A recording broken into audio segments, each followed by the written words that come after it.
The podcast on Haunted Hill will contain spoilers and swearing.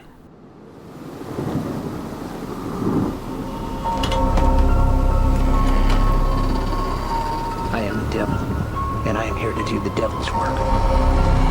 Please help us, Michael. Be one of us. I didn't tell you my name. Hang up. I didn't tell them my name. They're all a part of it.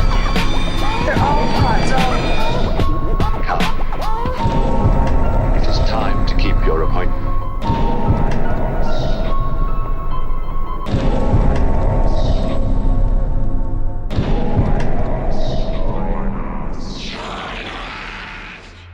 Hello and welcome to the podcast on Haunted Hill, episode 160. My name is Gavin. My name is Dan. We welcome you to a very hot and spicy episode.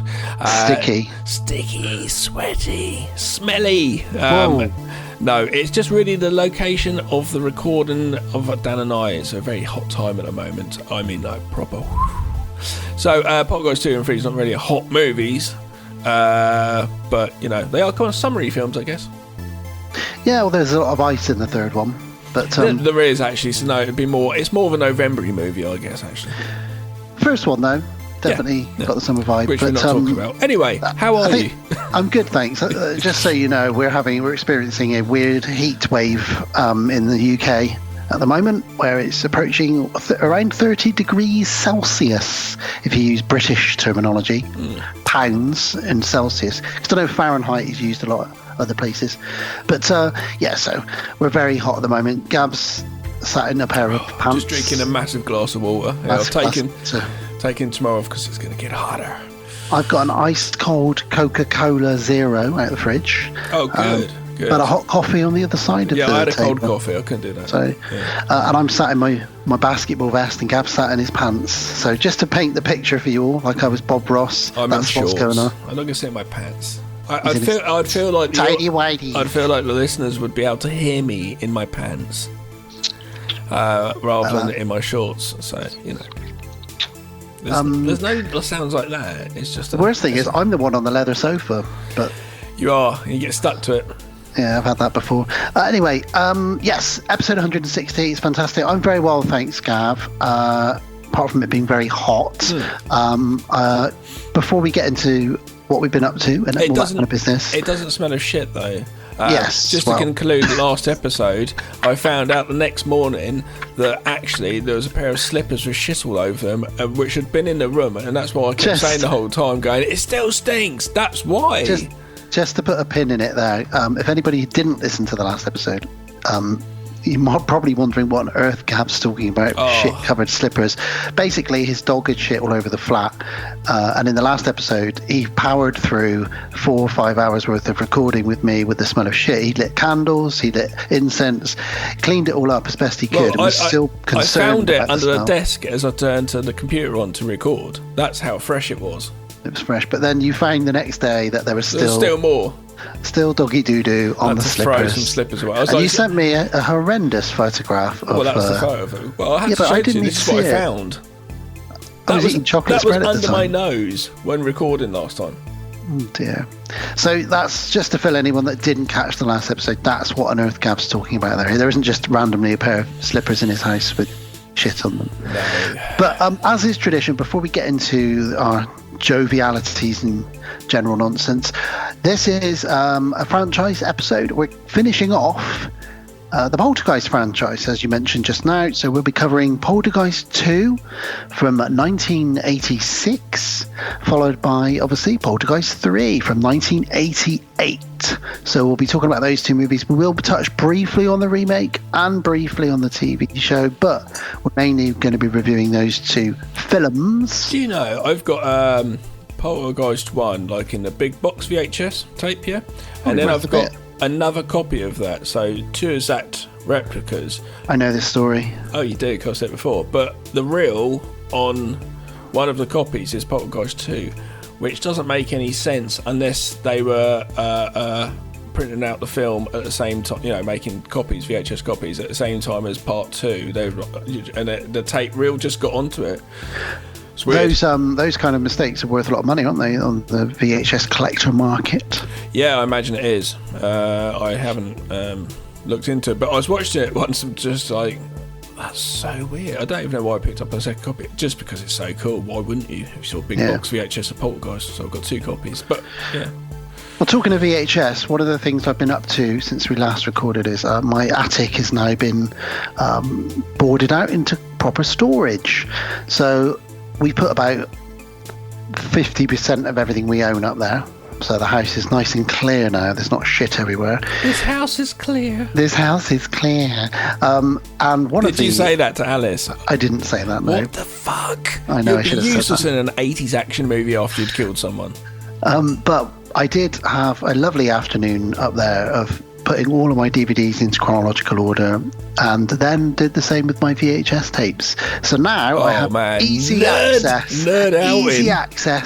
Not the chronological, sorry, alphabetical. So now I have easy access to all of my library of shit, which is fantastic. And I've even got I've organised it so nicely up there. And Alice won't go out there because she's like, it's too high, you know.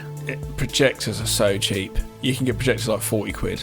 You can get a basic screen for about 30 quid, and you can get a rocking chair for about a tenner second hand. Get yourself up there and have a ball. This isn't National Lampoon's Christmas Vacation. Get the fuck up there and dress like Chevy Chase. No, it's really hot up there because we got so much. Our house is so hot, and obviously heat rises. When I go up there sometimes, just to like grab one thing, it's like. I lived in a loft for like 3 years. You did. And I couldn't work on the computer because I'd have to have the fan on the computer so it wouldn't break. So, yeah, no. But that's one of the things I've been up to. I've also been on holiday. Had a fantastic family holiday, Gav. Yeah, I'm on holiday next week. You are? With the kids. It's always good to have a break. Well, dry ski slope next to our accommodation. Dry ski slope. Yep. That sounds like a euphemism. Not really. Not when my children are with me on holiday. Well, no. But I mean, you know. No. Well, anyway, on my holiday, Gav, I thought you'd like to hear about this. I went to a caravan park, very traditional British holiday in Devon, which is down on the south coast for anyone who doesn't know, the United Kingdom. And it was me, my wife, and the children. No in-laws, thank God. No in-laws and nobody else there. Except for a fucking stalker. Do you want to hear about the stalker? Oh, you didn't tell me about this. You've kept it for this, haven't you? Yeah. So we were there, you know, it was probably our day 2. Can I very quickly, before you get into it, there's that Only Fools and Horses episode called Friday the 17th. And they decide to go steal trout down in Cornwall. And they go down to the house, and on the way there, the police stop them. They're like, oh, what the fuck? Stay quiet, stay quiet. And they're like, oh, there's an escaped lunatic. Be careful. And like, oh, God, okay. And they go to a house. Have you seen the episode? Yes, yeah, I remember this episode. So good. And they go to the house, and then there's someone at the door, and it's oh, I'm just checking I see if you're all okay. But that's actually the escaped lunatic, and he's wearing the clothes of the person he knocked out. Is this what happened to you? No, so it was a bit weird, really, because I ran back to the caravan to grab something, leaving Alice in the amusement arcades with the kids who were having the time of their life, pumping 2p pieces into those little penny pushers. And when I came back, she was chatting to this lady who, I think she was 35, 36, she told us, about the same age as my wife. And she had a little boy, and he was about 4 or 5, and his name was Ben. I said, oh, my brother's called Ben. That's, you know, good name. Making light conversation. My children were playing with her son. She then revealed her name was Alison. Okay, my wife's name is Alice. That's funny. How strange. Chat. Anyway, then the kids wanted to go outside and play on the big pirate ship playground thing outside. Okay, so she came out with us. You know, when you're on holiday, you have these conversations. And when you're a parent, you have these conversations with other parents. That's fine. I sat down, and she was with her elderly mum. She was on holiday with her elderly mother, who turns out was born in exactly the same village as my mum in Rhodesia in Zimbabwe. And around about the same time... Where is this going? And it was like, well, all this is too coincidental, really. Then I found out her elderly mother was her family originally from Scotland, same village as my grandma, my mum's mum. This is all too weird. It was almost like they were doing that a confidence, thing where people sort of pull the information out of you and then. But anyway, that was fine. After about 25, 30 minutes of chatting to them, our kids wanted to go and get a nice lolly or something. That's fine. Let's go. See you later. Oh, we should meet up. We should all go to the beach tomorrow. I said, maybe. She said, well, give me your number. So we swapped numbers. And she said, what we'll do is we'll message you tomorrow and we'll all meet up. I said, oh, all right. So anyway, I'll walk you back to your caravan. Oh, fuck off. Leave me alone. So we'll walk back to the caravan. Oh, look, I'm staying three caravans away from you. How funny. Now we know where you're staying. Oh God. No. This is funny because I go on some of these holidays sometimes, and it's generally the kids that meet other kids, and this happens. Yeah. Not the grown-ups. Well, then the next morning, I said to Alice, I don't really want to meet up with her, and she said, yeah. Like if we bump into her, that's fine. So the next morning, it was very early in the morning, like 7 a.m, and she was jogging past our caravan. Who jogs on their holiday? This woman. No, some people do. And she said, oh, are you guys, are we all going to go to the beach then? And I said, oh, actually, we've got our own sort of plans today. We're going out into a different village, which we were. Oh, that's a shame. All right, well, maybe we'll see you at the disco later. Anyway, we got back from our day trip to the next village over. All got in, sat down, cooling off because it was very hot. What's all going on outside? On our private bit of grass outside, this woman and her elderly mother and her son had appeared and had set up a picnic on our private bit of grass. And I stuck my head out. I said, "Hi, are you all right?" She went, "Yeah, we're having a picnic. Now we know where you are. Do you want to sit with us?" And so my kids immediately are like, "Yay!" Run out, sit down. Oh no! They're getting given food. Oh and I'm no! Like, they're having dinner in a minute. Don't give them crisps and chocolate now. The kids, you can't say to the kids, "No, come back." They don't understand anything. Then I said to her, well, look, I said to Alice, look, we'll give her, because you get a complimentary bottle of wine with the caravan. Now, me and Alice don't drink anymore. So I said to this woman, would you like this bottle of wine? You're tempting fate doing that. She said, oh, I'd love it. Thank you so much. That's the equivalent of sending a dick pic. I said to her, we don't drink. She said, I know. Alice already told me. Don't worry, though. Some of my best friends... No, she said, don't worry, though. A lot of my best friends don't drink. And I thought, are you putting me in with your best friends? Are you labelling me within your circle of best friends? No. No, it's the way she said it. She said, don't worry, a lot of my best friends don't drink. And I thought, okay. Anyway, managed to get rid of them because they could see we were about to have dinner and go off to the kids' disco. Got to the disco, there they fucking are. And then basically, everywhere we went for about 3 days in a row, they were there. I was in the laundrette, folding up my pants. They walked in. They just kept appearing. She kept messaging me. Let's meet up. Did you lose a pair of your pants? No, but when I took our laundry out of the tumble dryer, there was 2 or 3 items in there that weren't ours. And I looked at the sizes on them. They were children's clothing, and it was like 5 to 6, her child's age. And I was thinking, what is going on here? Then she didn't message me for about 2 days, thankfully. And then we saw her again. She was like, I've been ill, so we haven't bothered doing much. And I said, okay, well, we're just doing our own thing. And she came over to me and said, she came over to us at the disco, and I saw her do something to Jack's hand. And then she walked away, and Jack was clutching something in his hand. And I was like, Jack, what have you got? And he opened his hand up, and he had a little thing in his hand that looked like a pill. And I said to Alice, that's the end of it. I knew there was something dodgy about her. Couldn't it just be a sweet or something? Well, I couldn't tell because it was like a weird shape and it was in his hand. So I went over to her, and as I went over to her angrily, I noticed she had a Pez dispenser on the table. And I said, did you give this to Jack? She said, yeah. I said, okay. I said, look, you need to ask a parent, really. As a parent, you need to ask another parent if you can give them a sweet. Don't just put things in their hands, because my son might be allergic to something. I panicked when I saw this. It looks like a tablet. She probably just didn't think, though. She went, oh, okay, well, sorry about that. I said, it's fine. And then on the final day, I really gave her the hint, because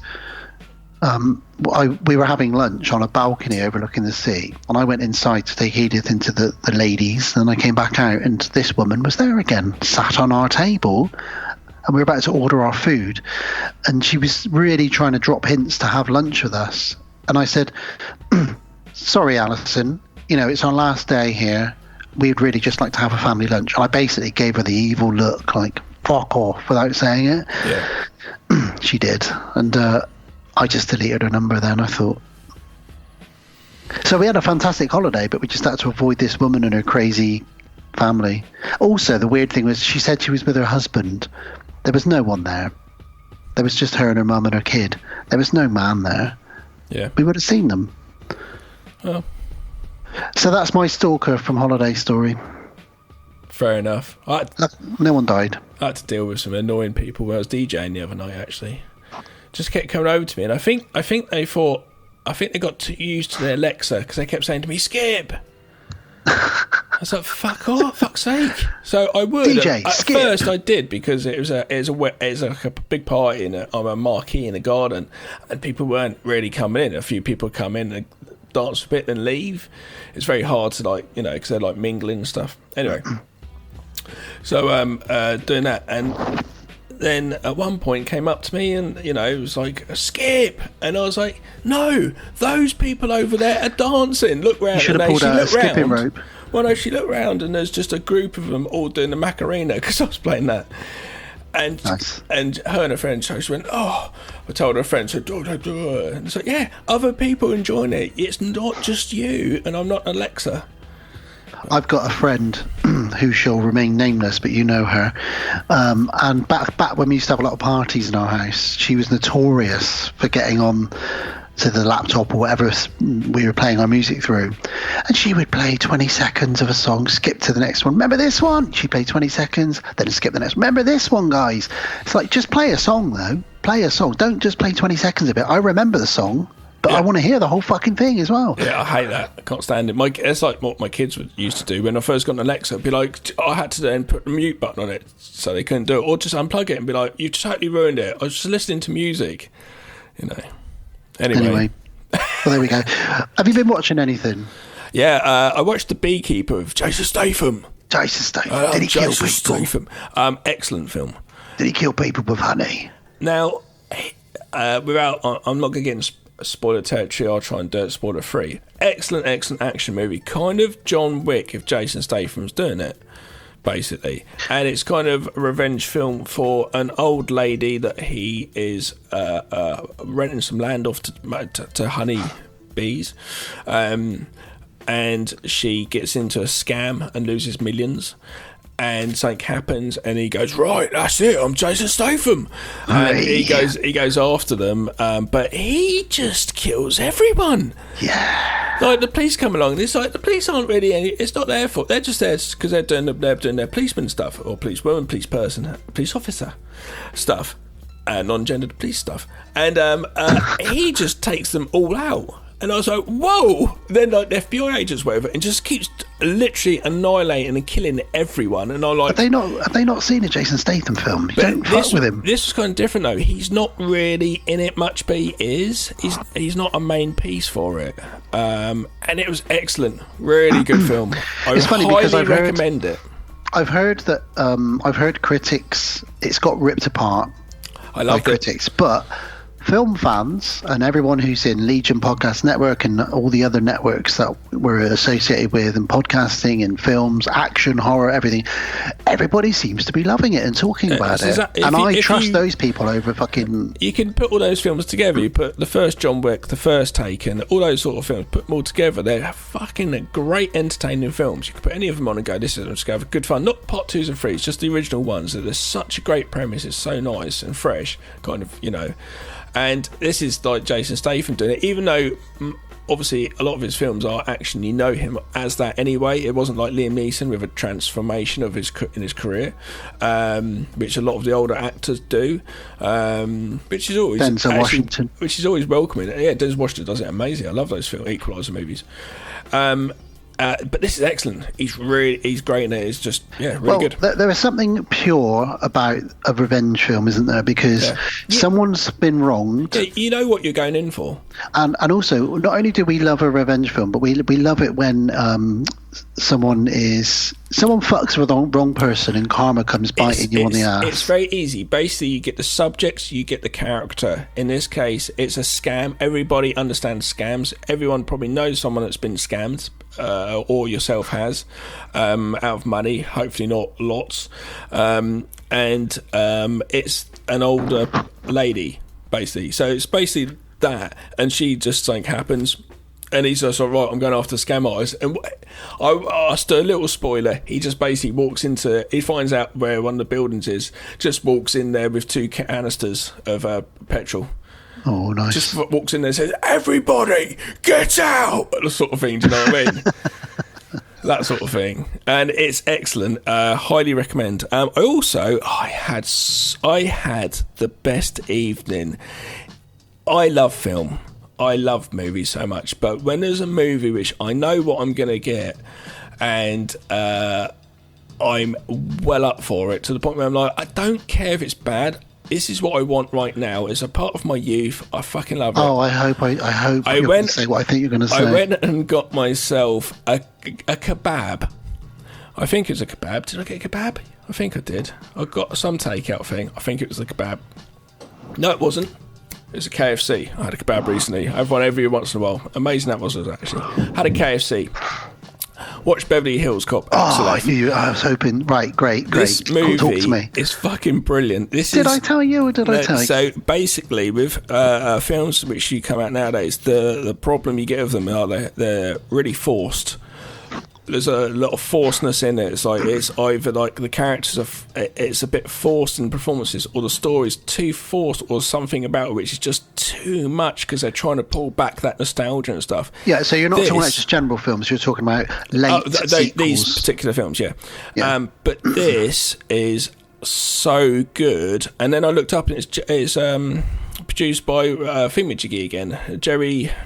Bruckheimer again, and it's just he knows how to produce films, and like Mel Gibson, Eddie Murphy, the other guy, Eddie Murphy, they could do a Lethal Weapon rip-off, couldn't they? Mel Gibson and Eddie Murphy. I know it won't work. He just works so well. He just sits into his shoes with no problem, his shell toes. Told you that. He just it's just no force. I laughed out loud a couple of times when he gets sprayed with pepper spray in his face and he's carrying on driving down in the golf buggy, the sort of police buggy, which is like a golf buggy. It's just funny, and I really like that because it's actually gave him I've never seen Axel Foley do slapstick, and that's slapstick, and that was really interesting choice. And actually Eddie Murphy still knows how to put out some humour, and just naturally did it, like the beginning of the scene where he goes into the football stadium to get the thieves. Like, he just say, hey, what's going on? And just goes. It would have taken the right script to bring him back, I feel, and that was it. And like I said to you when I talked about it, and I'm really, really glad you feel the same as me. What I would say to anybody who hasn't seen it, and I said to you, and you might still agree with this, it's not going to blow your doors off. It's not going to, it's not a groundbreaking thriller action film. It just does what a Beverly Hills Cop film should do. Like what I was going into, like I said, a revenge films, you know what you're going for. Some good car chases. There's a lot of fun Easter eggs. Good car chases. That helicopter is actually, they actually had a helicopter do that. I've watched the behind the scenes on YouTube. That's no CGI. That's a helicopter going down the road. And all the little Stallone references, and it was just fun, man. Really good fun. And his daughter in it, I was just like, whoa, this actress is incredible. She was good. So good. And I watched some interviews. I went into a bit of a rabbit hole with this film, actually, and I watched some interviews of her. And she said she's just about to give up her acting career. She had decided that she didn't want to act anymore and get out of the business, and this script pulled her back in to go and do it. And her acting is brilliant because she's just literally like, it kind of reminds me, not that there is a massive, but a little bit, it kind of reminds me of British acting a little bit. It was very much just straight to the point, if that makes sense in a way. If there was like a divide, not that there is really, but a small one possibly. Yeah, Joseph really good. Joseph Gordon-Levitt was good in it as well. Apparently, It him and was Eddie Murphy got on really well on set because The only they both are nerds for jazz. Apparently. Oh, okay. The only thing I missed was he didn't do it. I don't reckon his voice does it. I don't. No. So I've read about this and I've watched interviews. He stopped doing that laugh about 20 years ago, and he changed his laugh because he was conscious of it, so conscious of it that he broke himself out of it.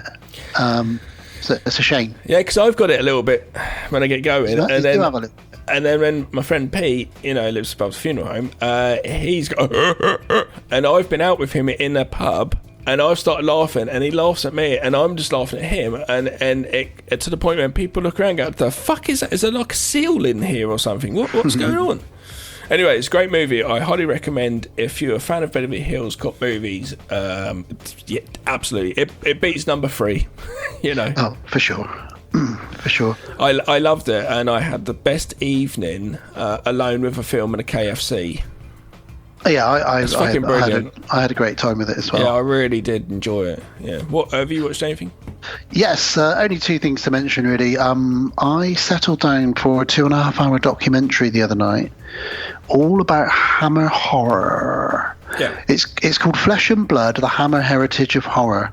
Originally came out in '94. It was released over 2 nights on British television, but it's compiled together. You can rent it on Prime for just £2.50, or you can buy it for about £5 or £6. But it's narrated by Christopher Lee and Peter Cushing. And basically what they do is it's done just how I like it. They talk about Hammer and how it started and the studios. Then they look at the Dracula movies and they break down every single Dracula movie, what went on behind the scenes and the scripts and stuff. Then they do all the Frankensteins, then they do all the mummies, then they do the werewolf movie, or they do the Gorgon or Plague of the Zombies, and they'll touch on all the other ones. And then they start talking about how Hammer tried to go into like thrillers and police stuff. Then they came back to horror, but by then Terry Fisher and the other guys weren't really involved, so they got more about boobs. And it's just really interesting to see that broken down, because I've read so many books on Hammer and I have watched the odd documentary, but this was a really complete, I feel, and I guess having Chris Lee and Peter Cushing narrate it as well, really good interviews with all the actresses, the Playboy models that were in it. Is it standard definition? Yes, it is. It's SD, yeah. But worth a watch for £2.50. Honestly, if you want an evening of just, because it's cozy as well. Do you know what I mean, with Hammer? And I watched the last hour of it in bed actually, and I was feeling really cozy watching it. They just got Peter sort of, and then of course Christopher and I went on to the set of it, and you're just like, oh, I love this. This is fantastic. Really good. All the cast being interviewed, all the directors from over the years, and it's just really good. So I highly recommend. That's called Flesh and Blood: The Hammer Heritage of Horror. That's pretty good. I thought we were recording last Thursday. We weren't. I had it mucked up, so I had a night spare. So I messaged my eldest, Charlie, said, "Do you want to go to cinema?" And they said, "Yeah, cool." And I said, "There's 2 horror movies out." Because originally they said to me, "Can we go to cinema and watch A Quiet Place, whatever, part 1?" Yeah, the prequel. Yeah. And I was like, I'm not really a massive fan, but I thought the first one might be good. You just have some bit talking in it before it goes quiet, But I said the other film out, which is out, is called Long Legs. Yes, so everyone is raving about Long Legs. Please tell me you saw Long Legs. Yes, I did. Yeah. And at first, I was like, this is right up my film. It's a detective. Nick Cage in it, right? Yeah, he's got a lot of prosthetics and he's not in it very much. But he is essential. He is the person they're after. It's not a spoiler. That's not a spoiler either. And it's just basically an FBI agent, a lady who's fairly new, kind of your Clarice Starling. That's where everyone's putting it against. You see, with her like boss as such, and just investigating. Kind of just yeah. X-Files, where you'd have them both go out in the car on the field, go do investigations. At first I was like, yeah, it's good, because Oz Perkins, obviously famously Anthony Perkins' son, old psycho Norman Bates, and I really enjoyed recently rewatching Gretel and Hansel, I thought that's a great movie, and I know the dude loves triangles. I love triangles myself. I've got a triangle coming out in the film soon. This had upside down triangles and whatnot, stuff like that. That's what I'd always want to do if I made a UFO movie. I'd have it as a spaceship as an upside down triangle. It's a really, at first, quite good film. I felt it's just really, I was getting into it. It's right up my street. Then it just kind of kept going like that, and just kind of kept going like that for a little bit longer. And it's a bit like, it's okay, but I'm starting to struggle. I was very surprised. The cinema, for a random evening we went along, was pretty much packed.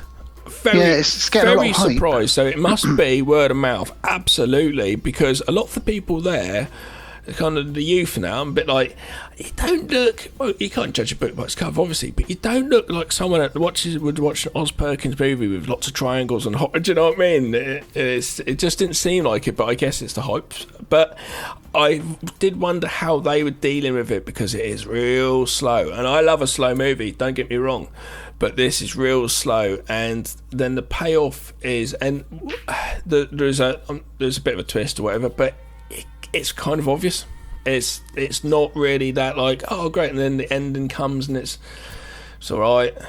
That's kind of how you leave it. It's all right. I won't watch it again unless you say we're doing it for the podcast. I won't bother, because I've seen it. It's really slow. At first, I was really enjoying the slowness of it with the agent, with the investigation, but it just kept going. And then when there's like a twist, it's like, oh, that was obvious. So I think I gave it maybe 6 out of 10. Not bad, above average then, but yeah, it's not a bad movie. It's very well made. I've heard it's very well shot, acted well, score, performance. Nicolas Cage is doing Nicolas Cage on Nicolas Cage takes. So he's in the car all of a sudden going, well, I'm here and I'm gonna stay, or whatever, stuff, just love it. Out there stuff with a big grey wig and prosthetics over his face. He's doing all this shit. But he's not in it a huge amount, really. It just cuts to him like you're doing the Killer and Silence of the Lambs. But if you're into that sort of thing, you might like it. It's just quite slow. Don't expect a fast film. That's why I wondered how general audience members dealt with it. But a film like this coming out and being taking a lot of people in is actually good for the horror community. Horror is having a big year. It's good. Well, if we have films like this, which it starts off in the square ratio and it's all quite not grindhousey, but in a sort of real aesthetic to it, which is, you'd notice, and kind of more art house horror, but not really. Do you know what I mean? Just tipping on it, possibly. Just a little sprinkle. And so having that come out and make a lot of money means producers go, okay, here's some money. Can you make this movie, or can we make this? And we hopefully get more films like this, because it's for the horror community and stuff. It's pretty decent for that. I think for the general audience as a horror film, I think it does the job as well, because it's kind of got, I guess, it's got slow thriller, slow thriller. Before I talk about my last film, and while you're talking about new horror, there's 2 trailers which I watched last week. I think it was last week, for 2 new films which are horror tinged, which I'm very excited for. Alien Romulus. Have you seen the trailer for that? I'll something else to tell you about that in a minute. I think I did a little bit of it, but I tend to not want to watch trailers too much. So I didn't watch trailers for long legs. I like to just sort of go into the films. That's fair enough. I mean, you kind of know what you're getting with an Alien movie in some ways. Alien Romulus, the trailer for that makes it look like you're just watching an Alien film. But I mean, I genuinely mean like Alien 1 or 2. It's set, I think, between Alien and Aliens. And obviously, and it's directed by Fede Alvarez, Evil Dead, etc. A very British cast in it. The trailer is really bloody. There's an R-rate red band trailer with loads of blood. There's apparently there's a scene in it with a face hugger which has never been done before, and people on set were like heaving at the effects, because they tried to do a lot of in-camera effects with it. It just, from the trailer, all you see is there's a lot of face huggers. You do see a couple of xenomorphs, but I would highly recommend, it doesn't give much away, it just gives you the hype, which a trailer should do. There's a brand new trailer, so the newest trailer is about a week old now. Check it out for anyone who hasn't already seen it, and it comes out later this year, Alien Romulus, and it just looks like it's going to be really, really fucking good. It looks like it's going to be scary because let's be frank, Alien 1 and 2 are very scary, like the first time you've seen them, and they can still make you jump a bit, even the multiple viewings we've had of them. But this looks great, Alien Romulus. So that was one of the ones I wanted to mention. Okay. Yeah, I look forward to checking it out, actually, at cinema. I do love the Alien movies. It'd be great in the cinema. I did actually kind of watch half of Prometheus again recently. I was inspired because actually on Audible I listened to Alien Out of Shadows, which is Audible original. Have you heard that? I've not, no, but I've heard of it, but I've not listened to it. I actually finished my subscription because I wasn't really listening to stuff, but I managed to listen to those after I subscribed. So it must have been some mental thing I was having. Anyway, if you've got an Audible subscription, I'd say recommend checking it out. They've got a person that sounds like Sigourney Weaver, and basically it's a spaceship, and they find Sigourney Weaver, and Ash is played by Rutger Hauer. Oh, nice. And through it, he's basically telling you, because it's an audio book, he's explaining what he's doing. At the moment, I'm going to get Ripley to go that way. I think that's the best way. Her mental state is changing, but I can change some things to make her feel better. And basically, we need to get a life form, and it's like an alien and stuff. And it's him, and the way it's done is really good, actually. Except, I don't know if you got the memo about playing a robot when he says his there's one letter he says, maybe it's his P's. It's just the way he says it. It's just like, what? Bito. It's just like, it almost goes like foreign or something. It's really weird. But anyway, you have to check that out. But it's really good. And then there's a sequel to that, which actually has bits from the fat one and bits from the movie in it, as play actually, like when Ripley talks in one of the first Alien movie to the council about what happened. They've taken that bit and they've put it into like the audio book and stuff, so it's quite good. And the second one's called Sea of Sorrows, and it kind of does the same sort of thing again a little bit. But I recommend that first one, Out of Shadows. It's the person sounds quite like Sigourney Weaver as well, and it you know what you're getting. It's kind of if in a different universe of Alien, maybe if they then find Sigourney Weaver again, and it's a different crew, a different group of people. Well, Ridley Scott has overseen Romulus, and he's executive producer on it, and he's very happy with it. Right. So, to have him on board with an Alien movie as well, it's kind of like almost, the dream, really. So that's one of the ones I wanted to mention. The other one is Where's the trailer. it out? This summer, I think it is. Okay. I think might even be September. It's definitely very soon, in the next month or two. The other one that's coming out, and I know you're not a huge fan of the original, but obviously it is a massive cult film, and that's Beetlejuice. The trailer for that looks great because it's all practical effects and stop motion again, because it's Tim Burton going back to his roots, just like the first one. Yeah, I don't know what it is with Tim Burton films. I do like Sleepy Hollow, but saying with his style, I appreciate his style. I think it's incredible and it's amazing. I think it looks really good. Just doesn't appeal to me. I don't know why.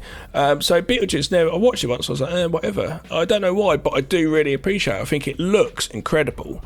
What they do with the characters, like the little shrunken head characters and stuff like that. It looks so good. There's loads of characters from the first one that are in it. I'm going to go back and watch the original again and give it another go. Because you came around my house once and we sat and watched it, and I was a bit like, Well, we'll be covering it at some point because we have a Tim Burton special coming up.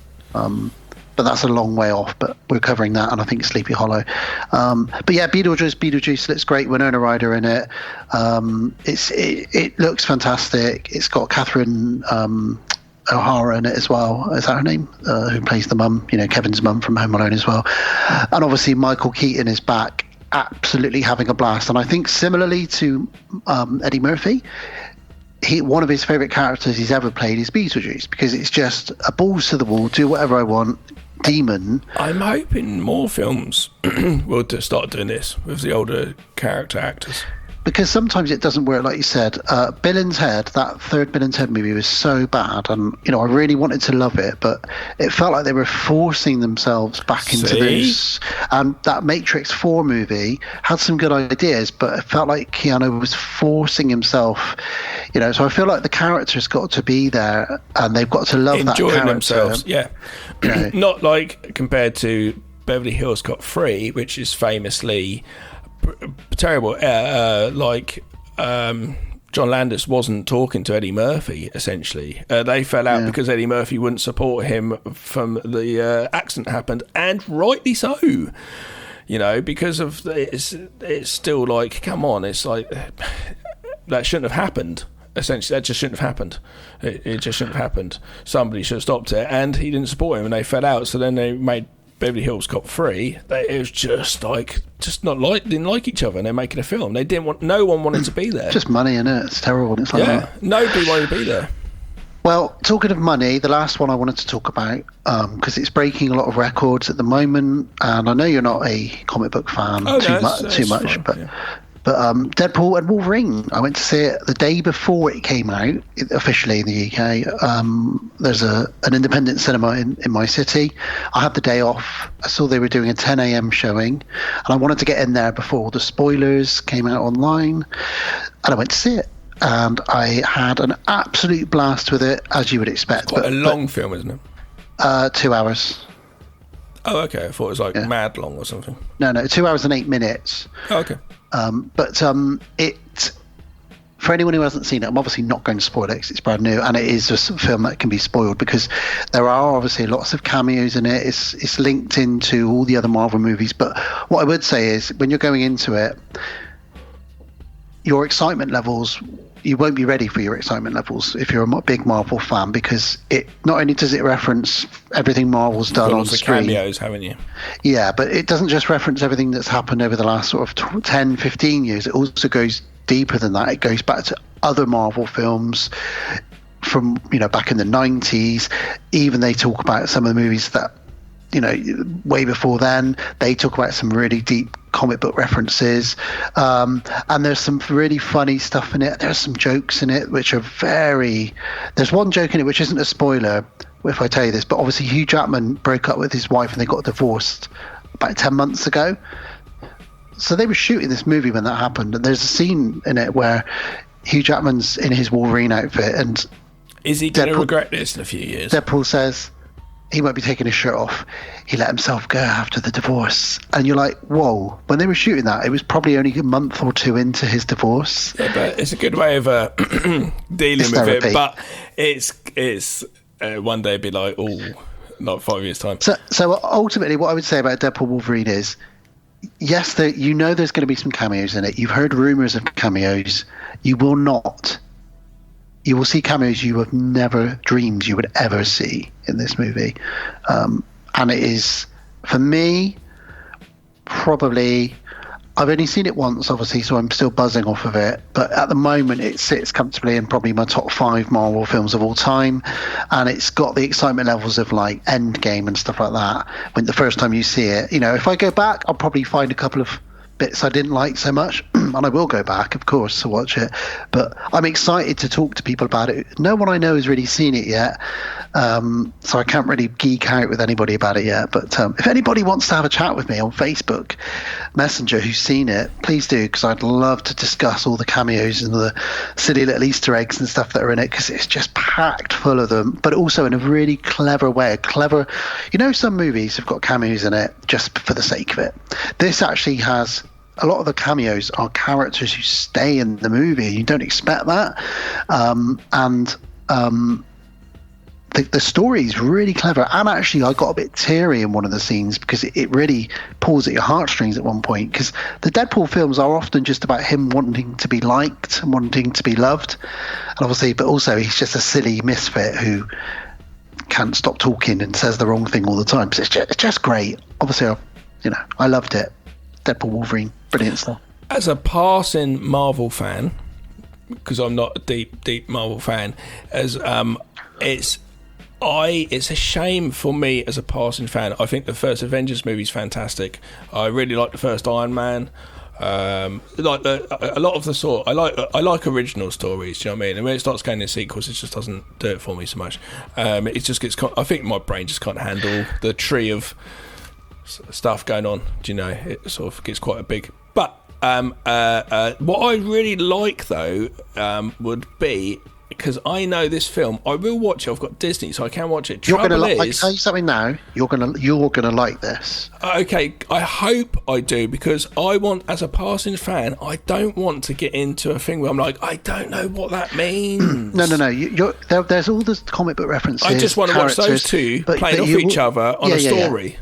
And then there'll be a load of stuff in it that you'll get a lot of the references. I promise you. Okay. It's jam packed full of two different types of Easter eggs. There's the Easter eggs for people that have seen a dozen or so Marvel films like you, and then there's cool. Then there's Easter eggs for people that have read the comics like me in the 80s, and I don't claim to know everything there is, but. Obviously, I do a lot of research and I read about stuff and I follow a lot of YouTubers and stuff. So I kind of like to watch breakdowns of movies and the Easter eggs. So I get it all. I get that stuff, but sometimes I have to learn it. It's new to me, a lot of it. So it's got two levels to it. But it's because also. Sorry. I like the actual characters, the people, the characters, the actors themselves. They're both actors where a woman probably would like to have sex with him, a man would probably like to have sex with both of those guys, and men would like to say, I'll go down the pub with one of those guys, or I'd like to go bowling with that one. Do you know what I mean? They're very versatile actons, and also, to see them together is what I like. I don't really know Wolverine so much. I only saw a Wolverine movie maybe once. I don't know. A Deadpool, I've seen the first one once. I haven't seen the second one, and it was kind of funny. But I like Ryan Reynolds and Hugh Jackman. Do you know what I mean? Well, it's also, and I'll go on record as saying this, it's one of the bloodiest films I've seen ever. Good. I was very shocked, actually, and yes, it's CGI blood a lot of the times, but most of the time.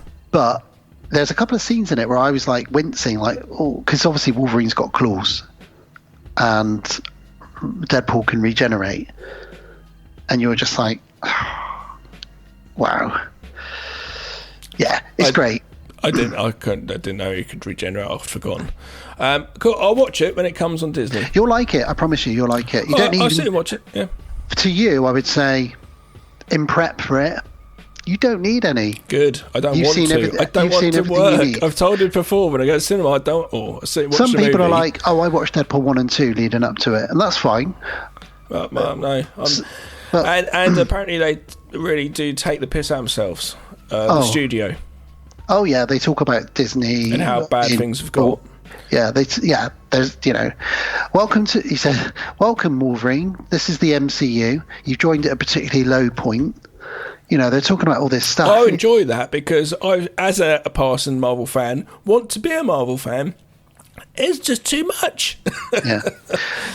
Yeah. Well, there's too much for somebody who hasn't jumped on board. Too much of going, we know what the audience wants, rather than the audience going, this is what we want. And they've just announced. And it's not just Marvel, it's a lot of Hollywood. They've just announced Robert Downey Jr. is coming back as Doctor Doom. Is he stuck for acting roles? Absolutely not. He just won an Oscar for Oppenheimer. That's fair enough, I suppose. But he loves Marvel and he loves doing that work. And a friend did message me recently again, because he'd moved back to LA, and he said that struggling for work because there's just nothing happening. Yeah. He said it's bad out here. Tell him to win an Oscar. That's what you got to do, apparently. Yeah.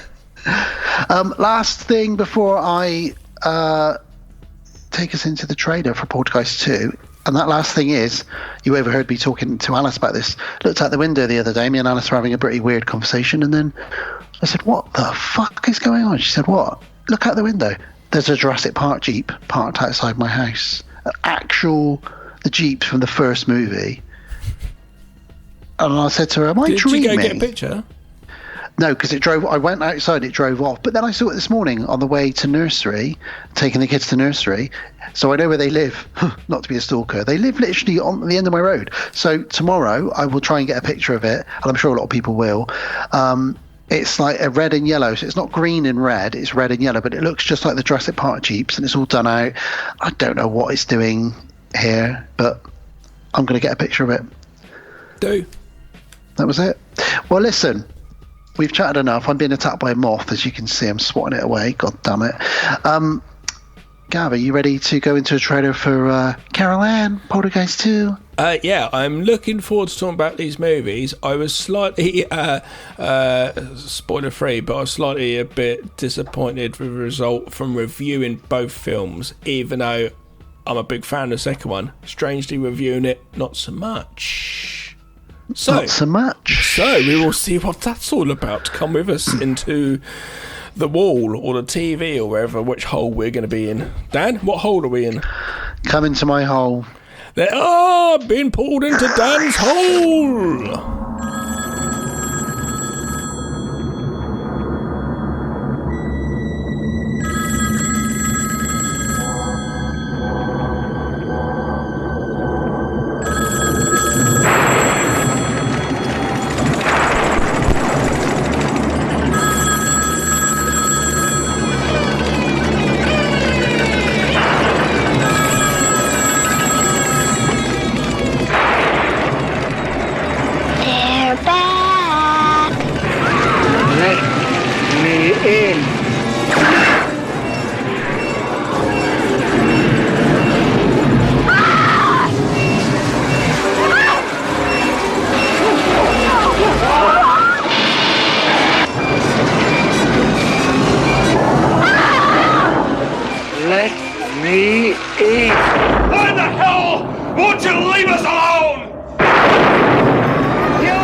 Poltergeist 2 from 1986. The Freeland family have a new house, but their troubles with supernatural forces don't seem to be over. Short and snappy. That's not the synopsis. I'm just saying the synopsis is short and snappy. This is on the casual viewer just wanting to watch a horror movie with his feet up. This is a fantastic sequel. As a reviewer watching it, I found bits I was like, oh, here and there. I can't remember what they are, but I do know it was slightly, so we go through it. But as a general viewer, there's some great, fantastic parts in it, especially like the sort of lead antagonist as such, our creepy old fella Reverend Kane, who just because of his look is from the cancer he had at the time, and passed away after this film was made. Him and Carol Ann are both in the third movie, but being played by doubles because they're both passed, which is kind of crazy, and that's why we get the moniker of these films as like a cursed Poltergeist curse, film. But that's how I see this film. It is a good sequel, and I remember as a kid, it was over Christmas. I don't know why they had them on like BBC Two or whatever. It was like 10 o'clock at night, on literally between Christmas and New Year. And there's no school, and I was allowed to stay up late. My parents were having parties downstairs, and I was allowed to just watch these horror movies, and I fucking loved them. I taped them all onto VHS. And that's my fond memory of watching all these three films. The third one I couldn't really remember at all. But anyway, what do you think of part two? Just your quick, what do you think? Yeah, well, I mean, the first one is, a film god's movie. So to make a sequel that, like you say, if you're just putting your feet up to watch a film, this is a damn good sequel, considering the first film is such a gold dust film. And they do a good job of continuing that family vibe, because the thing about the Poltergeist movie, the first one, is they feel like a real family, and when this stuff starts happening to them, you really feel for them, and they do a good job in this one of that as well. They do a good job in this one as well of extending the story out slightly. They have to go back to the site of it. They deal with the repercussions of a house disappeared. People saw it. Yeah. So they do discuss all of that kind of stuff, but they do add a few bits and bobs in. It's just a shame about some of the. I don't know. I feel a bit bad that Dominique Dunn was never mentioned in this, who played their daughter Dana, because obviously she was murdered at the end of before this film was made. Yeah, she was murdered by her boyfriend, and obviously there's a lot. We've talked about the curse before. You know, even the guy that plays Taylor, the Native American, he in passed this movie, after the second. he passed as well, and Zelda Rubinstein passed as well. You know, and there's a lot of stuff going on. Obviously, and Heather being the most sort of famous, being the lead, and a young child passing as well. And as a director of the third one, I know we're not on the third one yet, but it's just saying now, if I was the director of the third one and my lead as a little girl passed, I would I don't know, I guess it's one of those things when you're so far through the movie and money's put into it, it becomes into a business, but at some point you'd be like, I'm cursed and I just don't want to do this movie and we need to stop this film, because there's so many bad points to the third one, which is just where it's just like, you probably shouldn't just done this, just not bothered, because there's so many people didn't want to come back for it, etc, etc. But anyway, we're on this talking about the second one. It's a strange one. There's a lot of death surrounding these films. Well, the last thing I'll say before we get into it is when I was younger, I think I'd watched the first one, and my dad was telling me, me and your mum watched Poltergeist 2 the other night. And I said, was it good? He said, it was very scary, Daniel. There's a scene in it, and he really vividly described the tequila worm scene. And that really gave, just my dad retelling me that scene your really mind gave me nightmares. Your mind, was it as bad when you finally watched it? So no, it? So it wasn't, because I built it up so much. Yeah, of course, and mine's amazing for that. I guess it was 2-3 years later. We rented it out. Very quickly, that's why Jaws works, you see. Yeah. It was still, it's still pretty amazing, because they used a guy who only had one arm to play that creature, a guy who had his arms blown off in an accident or something. So they had a guy, with prosthetics all over him with one arm dragging himself under the bed. So it's still pretty intense and great, but the way that I built it up in my mind over the couple of years since my dad had told me that story, it's just like, fucking hell, this must be terrible. It's not really that scary movie either, this one. No. But just a good story. It's about family again. It's like, you may as well have Vin Diesel in there. It's family, guys. It's about family. Yeah, talking of which, for some reason, my daughter Edith they're learning about family at the moment. She answers a lot of questions with the word family. And I said to my wife the other day, is she Vin fucking Diesel? What is going on here? Because, he said like... Or is she in a cult? Oh, God. I said something like, do you like watching TV with us all? And she just went, family. Do you know with what she likes watching? Yeah, it's family, because she enjoys family. She is Vin Diesel, though. With AI and the fact that, like, when we're old folk, Dan, we can just sit there and go, Dan, let's now watch John Rambo and John Wick doing a double John, and do you know what I mean? Directed by John Singleton, and we can get the movie one. Basically, I want Charlie Manson and Vin Diesel doing a family TV sitcom. Oh God! Called The Family. Family. Vin Diesel and old Charlie. That sounds fantastic. It does, doesn't it? Well, I don't know what's going to happen. Maybe it's a Cheech and Chong type of thing. I don't know. What, with Vin Diesel getting high? Let's just throw Cheech and Chong in there as well. Well, Vin Diesel... No, not Vin Diesel. So, this movie brings back all the cast that are alive. Throws in Will Sampson. Apart from the sister.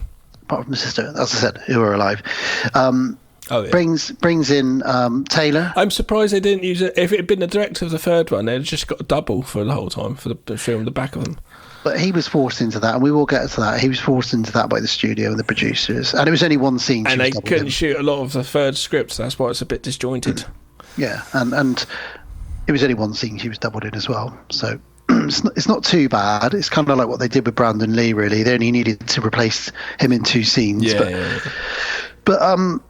Yeah, and this movie also throws in a Native American played by Will Sampson, who everyone will know from One Flew Over the Cuckoo's Nest.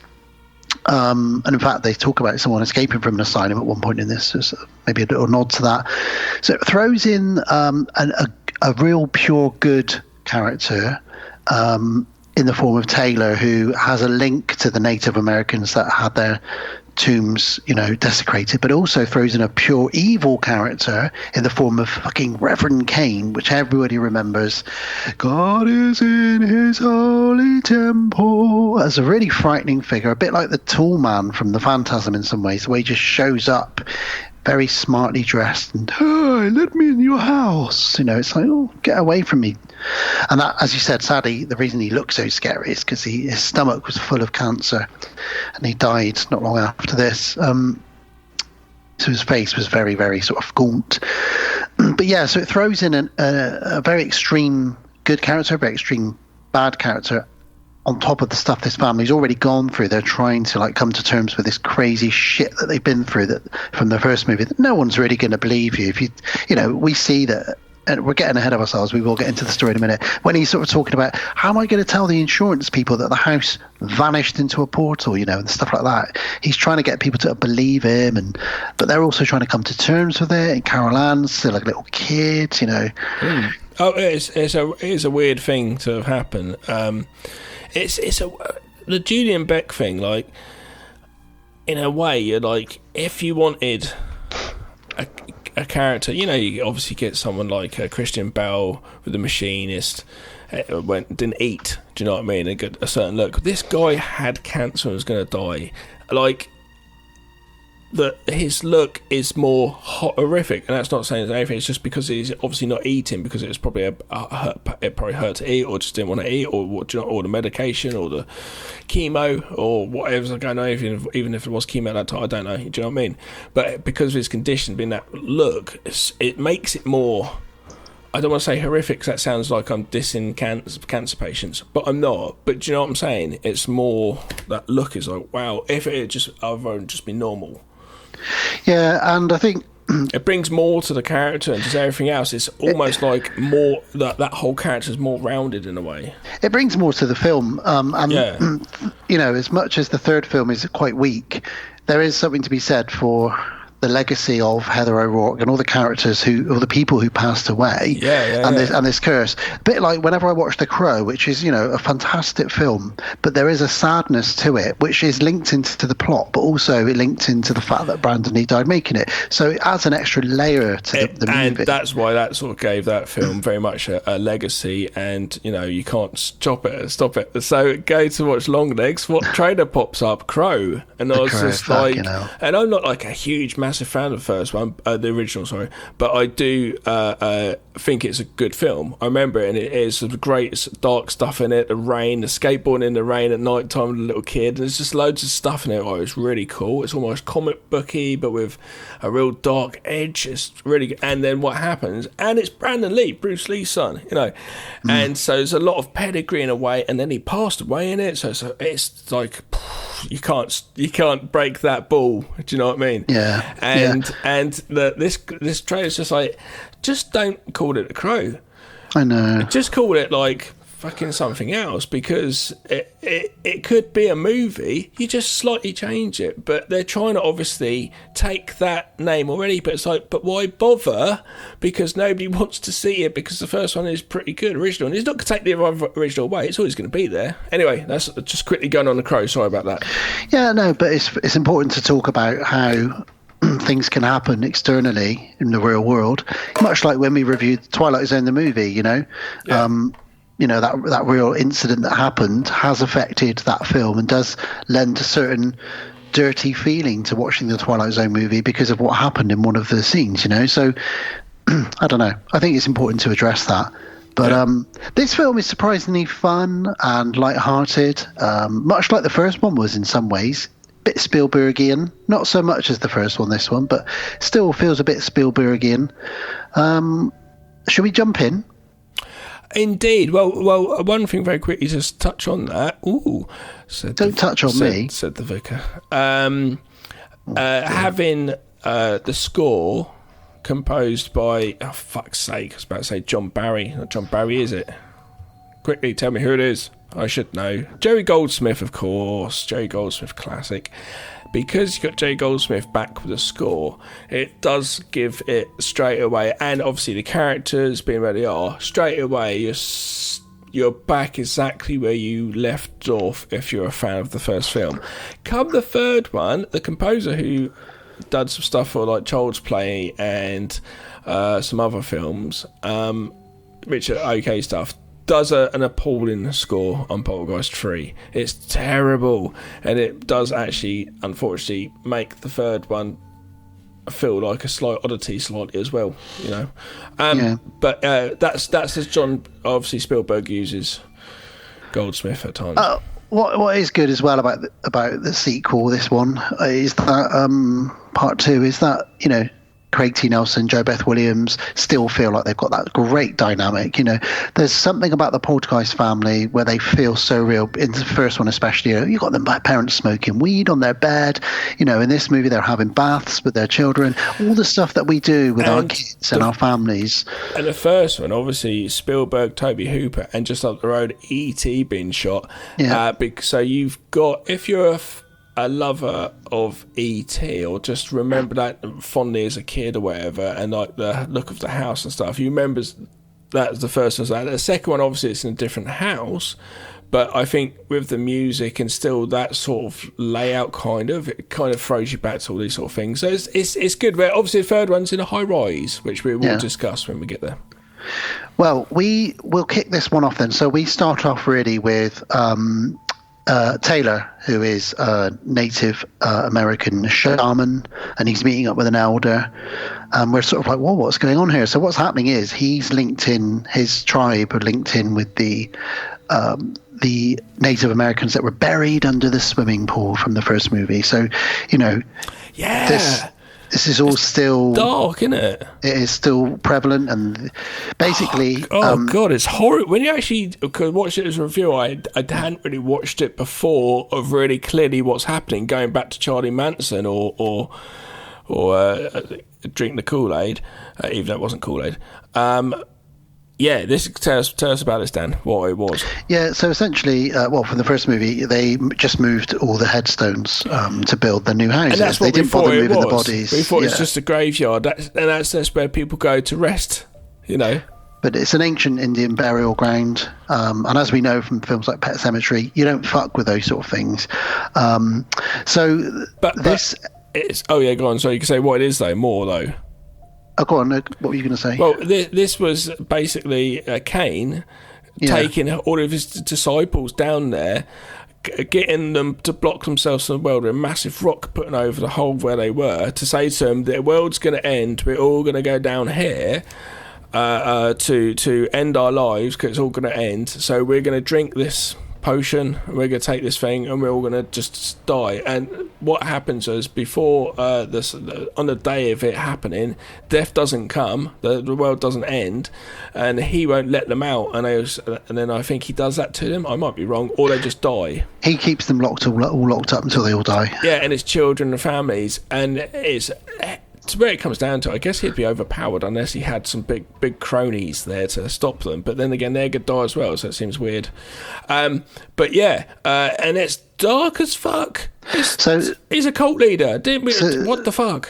So the tribal elder says to Taylor, you know, essentially there's a great evil that we need to be aware of, which we've, as you just described, that's revealed later on, which we think, what is this evil? But actually the evil is actually Cain and his cult that are trying to get into the light. And that means the first movie, it wasn't just the people who are buried, they were just pushed up by the evil which was below them. Yeah. Fuck me. But because Taylor's people were buried, he gets given, almost gifted like a power, doesn't he? He gets like a magical spirit breathed into him, which he will use later on, almost like he's now ready to go and fight this evil. And then he just goes on a mission to go and meet the Freeling family and defend them. So he's driving along, and we get flashbacks to the first film. He goes to the place where the house was from the first movie, and obviously it's just an empty plot because the house, as we saw at the end of the first movie, is just vanished into nothing. The street is now completely deserted because no one wants to live around there. There's only a few derelict houses around there, and it's basically like ripped the neighbourhood apart. What's happened, really? And then he bumps into the one and only Tangina. Yeah. Good old Tangina. And she knows Taylor. She says, "We found it." And they're digging up the old swimming pool. She says, "We found the entrance to the graveyard." And Taylor's like, "Oh, good." So they all climb down the ladder. I do like early on when we first see this guy, because we open up at just him sitting on the mountains, and there's some smoke going up from fire. This Native American fella doing some of his crazy stuff. It's quite Indiana. It's quite Indiana Jones. It felt. Yeah, I suppose it is. Yeah, Spielberg. Yeah. Just the smoke and the fire and out the landscape where it was. Yeah. But yeah, they all head down underground, and we're thinking, oh, they're going to go into, this ancient Indian burial ground or something. But like you said just now, it's actually loads of skeletons, including Kane's, and all these skeletons were real, by the way, just like the first movie, because skeletons in movies are usually real skeletons. And yeah, I didn't know that for this one, actually. Yeah, some real ones in this one as well. And the Kane skeleton still has some hair on it, and she basically, like, to fill all the listeners in, or anyone who hasn't seen the movie, okay, they're still after Carol Ann, and the reason being is Carol Ann was born in that house, so she's kind of like a pure, because she was born in that house. So they think they can use her body as a vessel for evil. They think that because she's got powers, psychic powers. Oh, she does have psychic powers, so maybe that's why. So she hears them. They can trick her into leading them into the light, because they're fed up. They've been in limbo for years. So are we saying the dead, basically Kane as a dead evil ghost, was down there, and all of a sudden one day he's like, "Hey, she's pregnant with a psychic kid." I can tell. Probably. Because we've got, like, the dark psychic. We can pick up on that shit. Her mum was psychic and her grandma was psychic, if you remember, as well. And we find out in this one as well. So we're saying Kane was behind the chairs moving and doing all that stuff first in the first one. You could say that, yeah. He must be. Because he was trying to attract a child's attention with tricks. Yeah.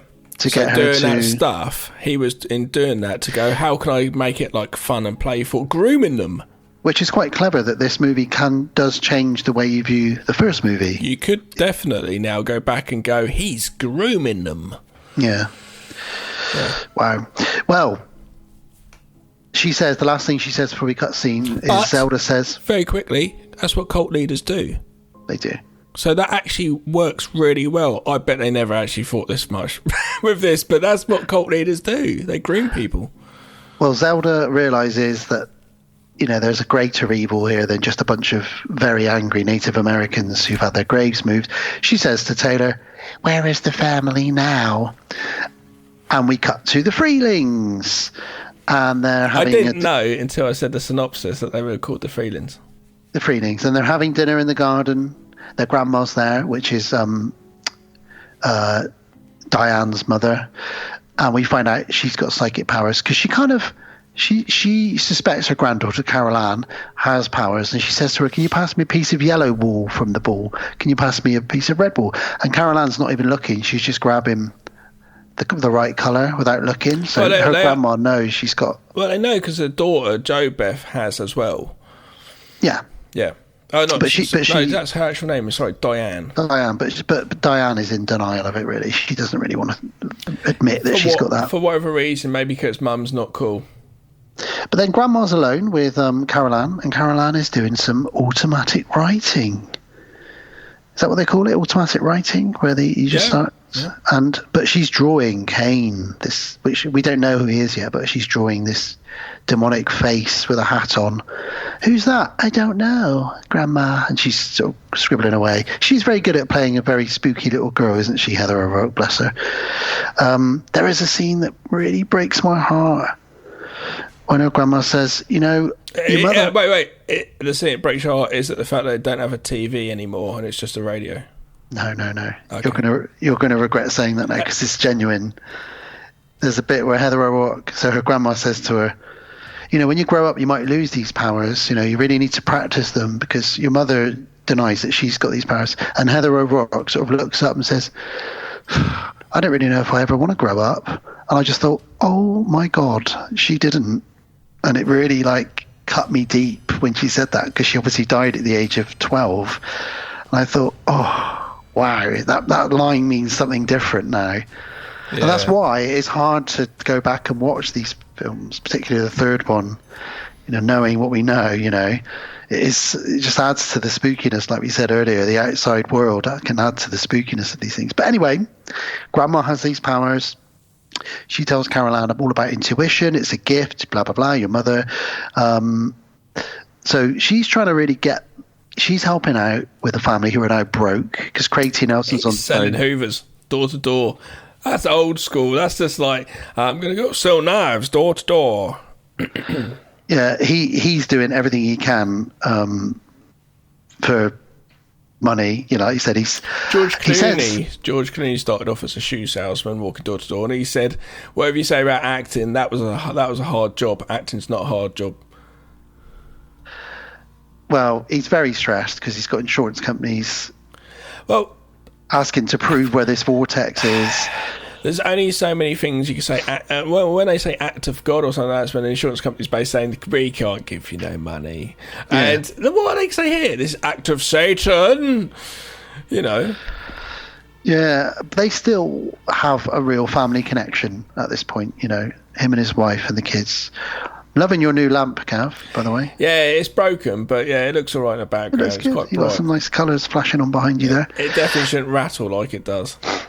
Well, Carol Ann starts to have visions of this Kane character, and we get the music come in, and he's walking along singing in his visions, and he says this a lot throughout the movie. God is in his holy temple. Whatever it is he says, it's absolutely terrifying. And then he starts to chase her. He tries to sing to her. Is this at the shopping centre? Yeah, and it's all too scary in this day and age of paedophiles, that's for sure. Well, apart from the fact he walks through walls and through people. That generally doesn't happen. But some I paedophiles don't think pedos can do that. They might be able to. You don't know what their powers are. Pedo power. Jesus Christ. I summon pedo power. That is a really bad Viz character. He-Man does not have the pedo power.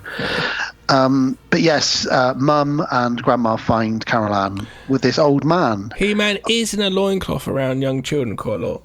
He's not around any young children. He is a young child. Oh, okay, all right. Adam. He's Prince Adam, yeah. I remember. Don't you ever... I'm sorry. Keep my He-Man's name out of your motherfucking mouth. Don't bitch slap me, please. I will get up on that stage, Chris Rock, and I will slap you for dissing He-Man. Don't slap me. So yeah, they find Heather because she goes missing briefly at the shopping centre. She's been lured away and chased off by this Kane character, but then they see Kane and he's like, I found your daughter. And oh, God, thanks, mate. Thank you. That's very kind of you. And then that's the kind of the end geezer. of that. Then Grandma talks to Diane and she says, Carol Ann has the same gift that me and you have. Just thinking, man, Caroline, you know what it's like when a kid, I hope you don't have it, but you know the situation. Daisy wasn't even scared that time we lost her in a festival, which was fucking crazy. That was horrible. That's horrible for the parent, but sometimes... Well, I was looking at you guys, it was horrible. Oh no, it's when the dawning comes on you that she's further than we thought. That's the scary part, but you found her. Anyway, that's another story for another day. She would go missing quite a lot, actually. But sometimes I'd find her or Elijah or something in a supermarket, and they'd gone missing a little bit just for a moment, and then crying her eyes out, sort of thing. And it's like, it's all right, I was just here, it's not a problem. That must be scary. But imagine being that scared and seeing this creepy guy come towards you, which is scaring you. But then he walks through someone. This is like layers of scared. I'm never getting past the trauma. Then he comes right up to you, and he knows your name. He goes, "Hey, Carol Ann, I've been looking for you." And people walking through paedophile came up to me when I was a kid, lost in a supermarket. People are like, "What the fuck are you on about?" And go, honestly, on the playground, honestly, it's what happened. I'm fucked for life. Absolutely fucked. I can't watch Invisible Man. I'm fucked. No ghost movies, nothing. Brilliant. Well, Grandma talks to Diane and says, look, Carol Ann has the gift, that we've got as well. And she says, Diane, you really need to try and remember what you saw when you were in the portal that you've told me about. So Diane tries to remember, because obviously she went in the cupboard into the light in the first movie. And she tries to remember. She says, it was cold. I could feel the light. It felt cold, but it also felt like I was needed to be there. So basically, she's talking about going to the other side and being dead. But obviously she rescued Carol Ann, as we know. So she doesn't want to think about it anymore. She gets a bit stressed. So that's kind of the end of that, really. And we get this fantastic, one of the best scenes in the movie, quite early on, this next scene. It's the middle of the night. Yeah, there's a lot of heart in the film. And we've heard this story in real life from a lot of, people talk about this a lot, that they've had a phone call from a relative who's just passed, or they get a message from them or something, Really, it is a lot of heart, you're right.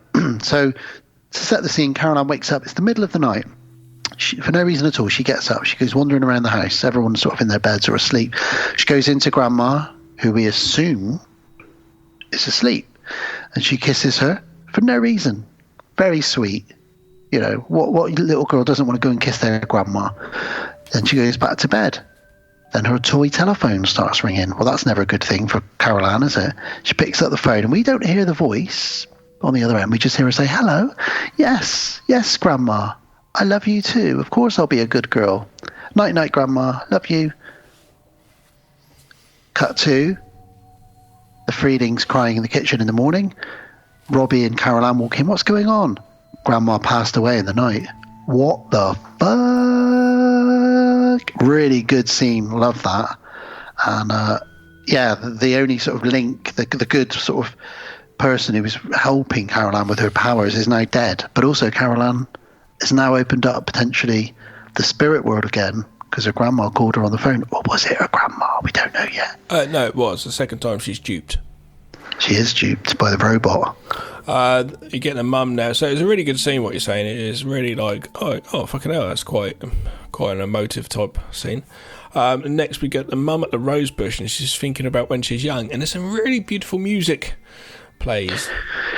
Yeah, and again, this really got me, this scene, because she's, the simplest thing. She's just cutting some roses, and then she thinks of her mum and gets really upset about it because, she's lost her mum. She's sad, she's upset. And the wind goes, and she feels like it's a feeling like of her mum.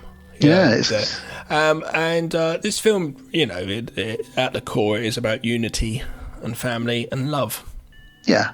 Which the third one, obviously, again, I feel like the third one should just be a different film entirely and not called Poltergeist almost, because again, it's just like this, because it's different characters, you don't get the same feeling because you've followed the journey for this family from the first one. You know what they've gone through, the traumas.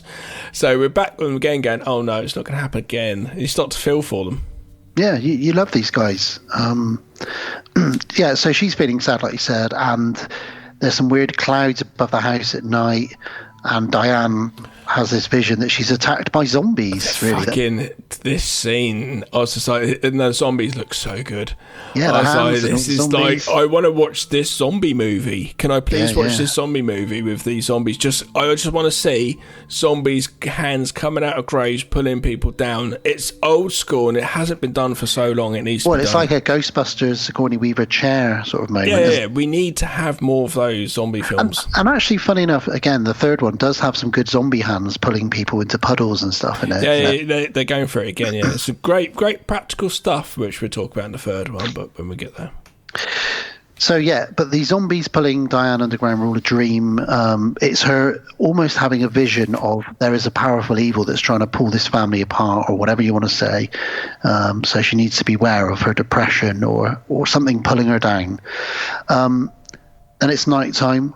And Robbie and Carol Ann sharing a bedroom, they're asleep, and it's raining outside. Some raindrops come down through the window. Raindrops keep falling on my head.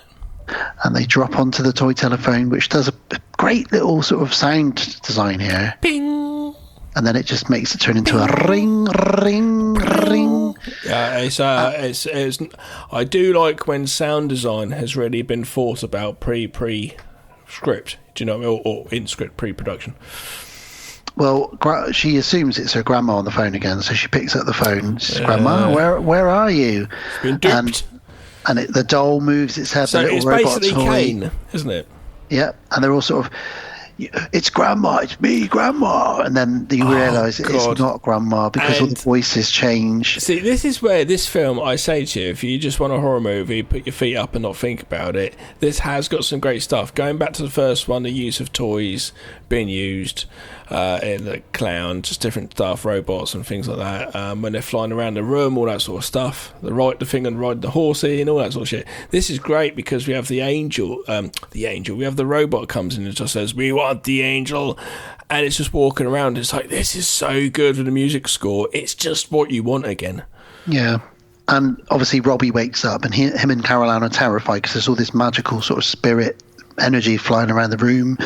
The parents then wake up and they sort of do that, oh my God, it's happening again. This is a shame because all of this, what we're talking about, is great, but the ending, not to get up there already, but the end of the movie is so lackluster and finishes so abruptly. It doesn't have what at the moment we're setting up. It doesn't keep that high, that ramp going upwards. We're not on it. At some point we do stop and we go flat, and then we kind of go down a little bit, I feel. Well, the house starts shaking, lots of strange noises. It's great right now. Parents are running around because they can't find the kids. And then we get Caroline drop the line because they're hiding. We get Caroline drop the line. They're back. And it's everything you want as a fan of the first film. Yeah, the house is cracking, banging. And just as they're about to run out, they open the door. Taylor stood there, big Native American man. Hello. And his dad's just like, who the hell are you? We're trying to escape our house, which is trying to eat us. You know, he's essentially like, I don't care who you are. And he's like, I'm here to help. And he's like, I don't care who you are. And he says, Tangina sent me. It's no use running. They know they'll always find you. And they just leave him alone. They just all drive off. And they go to a diner in their pajamas, all four of them, the family. Yeah. They go to a diner, an all-night diner, as you would do, you know, to regroup.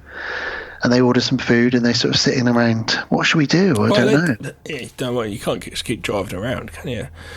I think you always feel for them in the first one as well, when they're just like, they lose all their shit, they lose their house, and they're just in their car, and they're just like, how hard that would be. Just as the stress levels as a father, or as a parent in general, but I know as the father driving around, the stress levels internally going round in your head going, what the fuck are we going to do? Well, Taylor was right about them always finding them, because while they're in the diner talking about it, a strange woman suddenly becomes possessed and comes over and talks to Diane, but as her mother, and says, Diane, you got to understand. And she sort of talks to her a bit, and she really knows that it's her mother that's talking to her. She says, be brave, stay together as a family. This is really good, because as they walk into the diner, sometimes you get extras who are almost like, I do like a film. This is because it's setting up these characters to come do this. This woman walk over and do this. But I do like a film when you have like almost like another thing going on, and you're like, what the hell is that about? And it just carries on. I love that in films. It's good to do that. Like in Teen Wolf, where someone gets their knob out in the background. Oh, I don't mean that. I mean like actually in the film. So this starts up when the people at the diner counter are having like almost like a sort of argument or just a negative conversation, whatever. And we hear some of that for a little bit, and it's a bit more than you would in passing as they walk in and they walk to the table, we sit down. But that's because we set up this character, and this lady comes along, walks past, and just turns and goes, ah! And she's like possessed, and just starts doing the voice of Granny, of the Diana's mum. And when she comes to, she says, I know what you're talking about, lady, or whatever, and just walks off. So they all leave, it's quite funny, obviously, and Taylor's waiting outside for them. Here he is again, and he says, look, fuck off, you cunt, who are you? He says, I'm here to help. Look, we got to go back to the house. And they're like, really? And he's like, I promise you've got to think, Tangina sent me. If this dude's turned up literally as you're about to leave, and he says he knows about Tangina, and like this shit's just happened again, you could be like, come with us, dude. You're coming with us. I trust this guy. Do your thing. Yeah. I trust this guy for sure. He says, so he goes back to the house, and he says to them, right, you're safe for now. I can't sense anything at the moment, but you know, we've got a journey ahead of us here. So he pretty much moves in, really, initially. A little bit to begin with. Steve Freeling is a little bit like... hustles his car later on as well. He does. He hustles his car for him. Right up until the last scene, actually. He drives off and leaves them. So he hasn't quite moved in yet, but he's sort of hanging out a lot. And they catch him in the garden doing like a ritual dance. He does. Talk about It does say your car's sick and it needs my love, sort of thing, or better work on it while I'm here. You go, okay then. And this is quite fun because when he's doing his rain dance ritual in the garden, little tent in the garden, hasn't he? And when he's doing his little dance in the garden, this is where Steve Freeling says, I heard there was an escapee from a mental asylum, and obviously that's a little reference to One Flew Over the Cuckoo's Nest, where Will Sampson, who plays Taylor, was in there as the Juicy Fruit chief, with Jack Nicholson and Danny DeVito. Yeah. And then we get a beautiful moment where butterflies surround him, and I really just thought that was a lovely, really nice shot, really, where they realise he is spiritual, because look at all the hundreds of butterflies that are just flying around him, and they all realise at the same time, okay, we got to trust this guy. Look at him, like there is something magical almost about this guy. It could be cheesy in some ways, but it's done really well, I think, with all the butterflies around him. I don't know, maybe it's just me. But the mum gets a bit pissed off the next day because she finds Robbie with war paint on his face. He's painting him up. But the thing was, though, she goes really fucking off on it about it. She's really pissed off, and it's so weird. It's like, why? Who cares? It's like, what? And then she says some dialogue about respecting children the same as adults and all sorts. And it's really weird to be in here, and I don't know why it's here. She says, I'm not sure why we have a scene. We don't need it. She says, we don't need this kind of behaviour, they're only children. And this is where he says to her, your children are stronger than you know. I guess that's maybe one of the reasons to have that scene. Yes. I think it's pretty funny that Robbie, because obviously as a kid in the 80s, if a Native American moved in and said, do you want some war paint on? I'll show you how to shoot some arrows. And so you'd be like, hell yeah, come on, show me. Yeah. Let's go hunting or something, it'd be cool. I'm not condoning hunting, but, it'd be cool, man. So obviously Robbie's just a kid and he's just like, this is cool. I get to have my face painted. At the same time, it's nothing that bad, is it? It's not that bad. Not really. Like, there's other things she should be worried about right now. Which takes us on to the next scene, because Kane shows up singing his song. Hold the temple. And it starts raining. Oh, see, these are the standout scenes as a kid watching this movie, being like, just watching this guy come along the bottom of the road and the camera point of view of Carol Ann up on the garden playing, and him coming along, and it's from her perspective, pouring with rain, and he's just looking, slowly walking, smiling the whole way. It just turns. Funny enough, very quickly, I did see it as a YouTube video. I didn't watch it, but they'd done. I was doing some research for the movies earlier, and they'd done. Someone's put Joe Biden's face with his in that thing, and I didn't watch it though. So I think he's doing it with anyway. And he slowly comes along and carries on, just turns left, then steps onto the driveway and starts walking up. And it's pouring with rain. So they run out to get Carol Ann because Robbie runs in because he sees the thing, but he runs in because he sees the guy. They come out to get Carol Ann. Come on, Carol Ann, it's pouring with rain. Not just because it's pouring with rain, but then they look up and the rain's like another element. That's why we have rain and thunder in horror movies. It's another element. It's deep, deep, hard rain. It's following him, isn't it? It's coming with him. Yeah, totally. Up the driveway, and it's hard to see visually clearly. It's like just another thing. Rain's a problem. It can be an issue. Heavy rain, so it just makes it another little layer. And with his singing, the way he looks, the way he's walking, approaching, he's getting closer and closer. And looking at it now, it's still like, this is great. Like, the score's great. This is brilliant. And Diane says, do I know you from somewhere? What do you want? And he says, I get around. I like to talk to people. Beach Boys?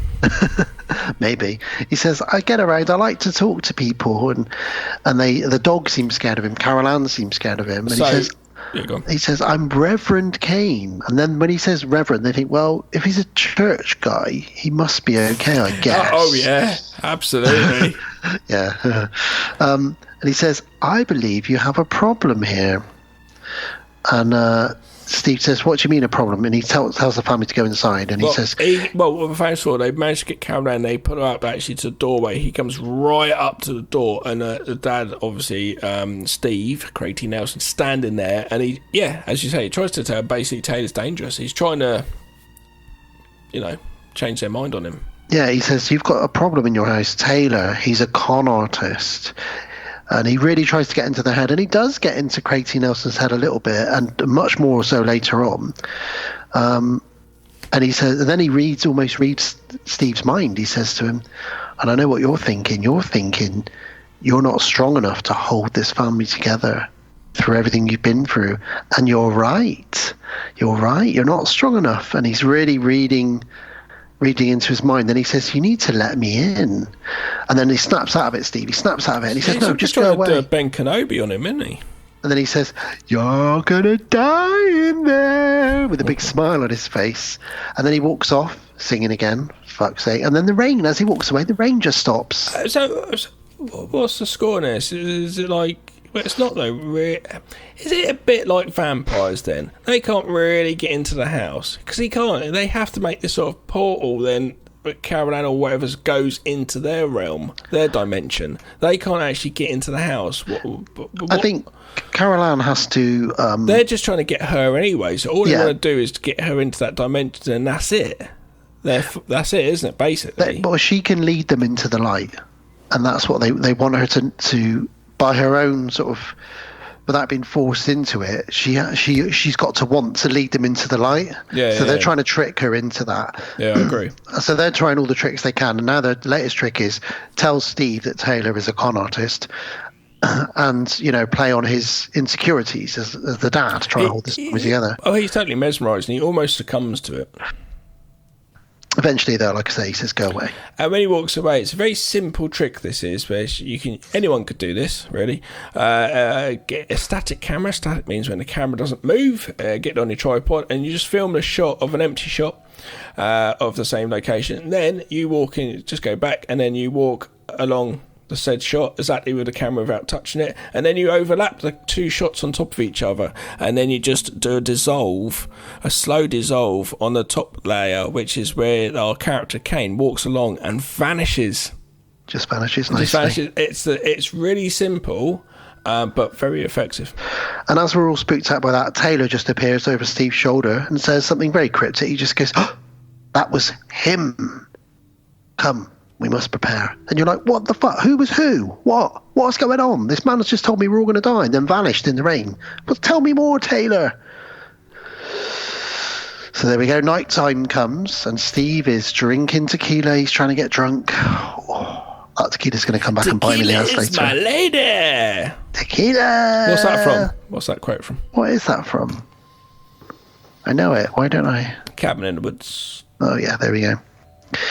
So Steve and Taylor have a really long conversation in the garden, and he says, I know you think you've had bad luck your whole life, but you are stronger than you know. So he's there, really good cheerleader for him. Steve's getting fucking pissed. Yeah, he's like, nah, man, like my family's falling apart. There's dangerous demons and spirits.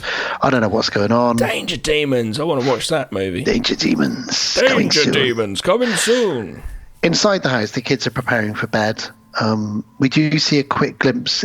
Robbie is thinking about having his first shave by the looks of it, and then he looks away and he sees a zombie in the mirror briefly. He has no idea of when to pick times to do things. You don't have a shave then when your sister's banging on the bathroom door. Well, they say dinner's ready or whatever. He's like, yeah, I'm just coming. I'm just going to start shaving now. No, never. I don't know what I'm doing. Well, this is another trick that was used in the first one almost. Somebody looking in a mirror and something terrible happening to them. Before that, he gets a hand on his shoulder and it's a zombie hand. Oh yeah, skeleton hand. And it's actually Caroline. And then he puts his retainer in, or his braces. Retainer for the US. This is something I always remembered as a kid, this shot. Yep, totally. Because this scene reminds me of Superman 3, where the robot lady gets the metal shoved on her.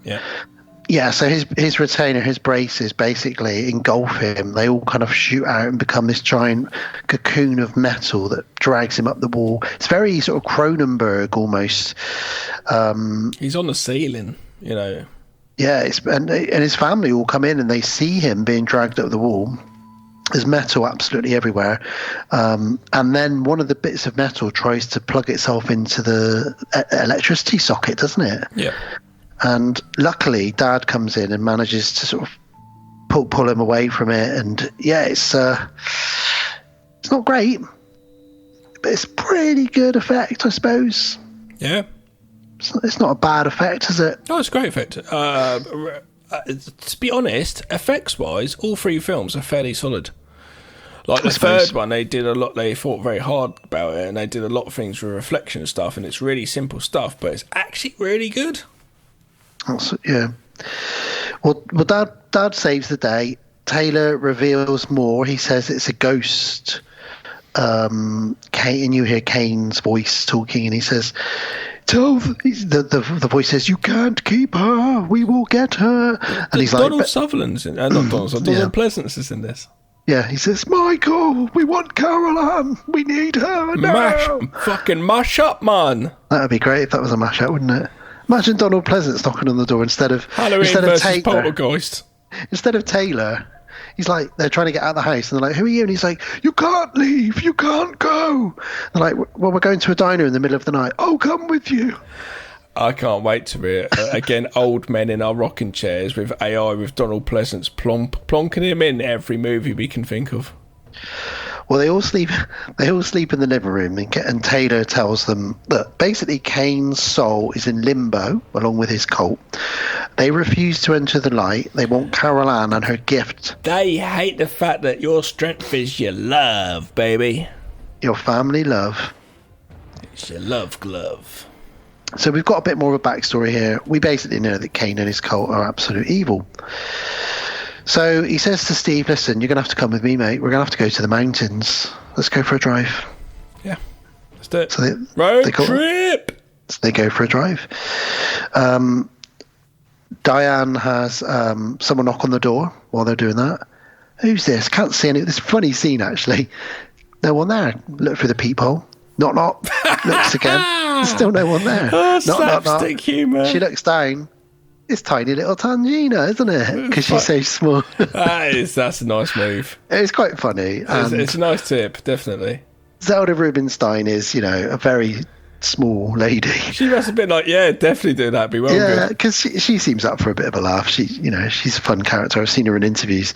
So yeah, that was quite cool. So she's there and she explains their old house was basically, not only was there a load of Native American people dead, but also there was a weird tomb under your swimming pool as well. Oh, a cult leader just fucking took out a lot of people.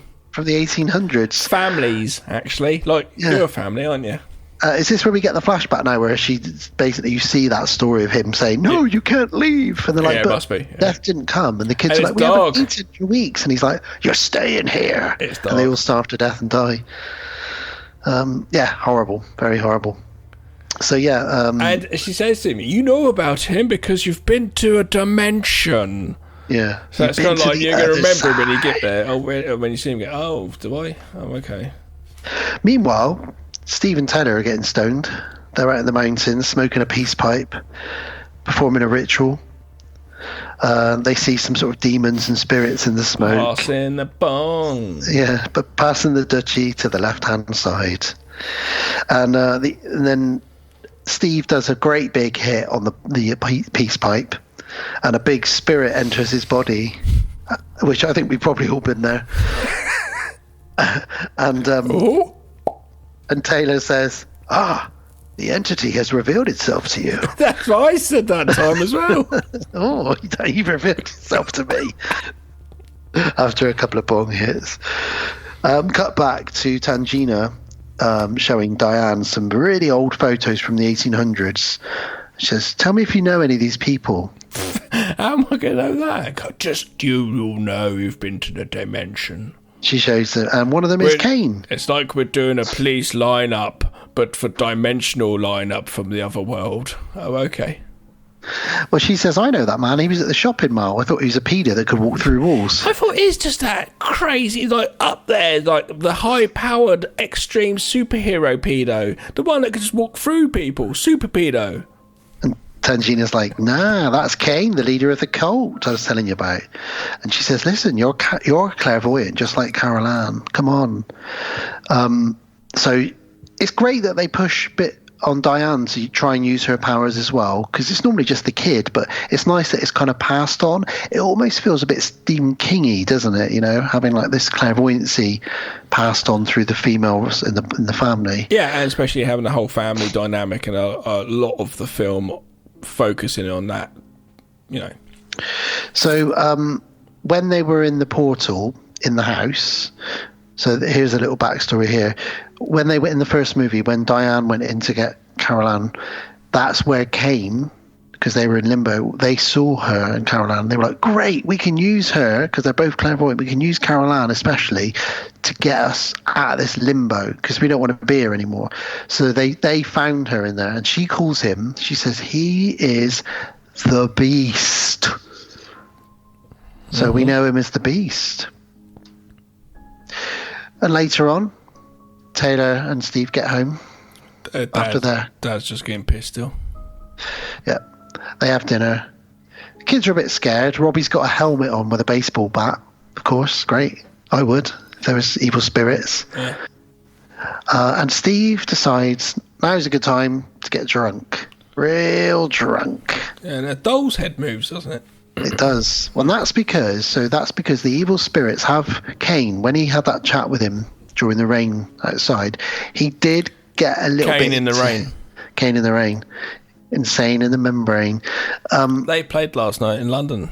Did they? With a Philharmonic Orchestra.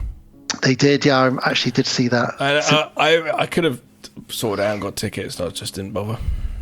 I went to see the 25th anniversary tour celebration of Black Sunday with my good friend David in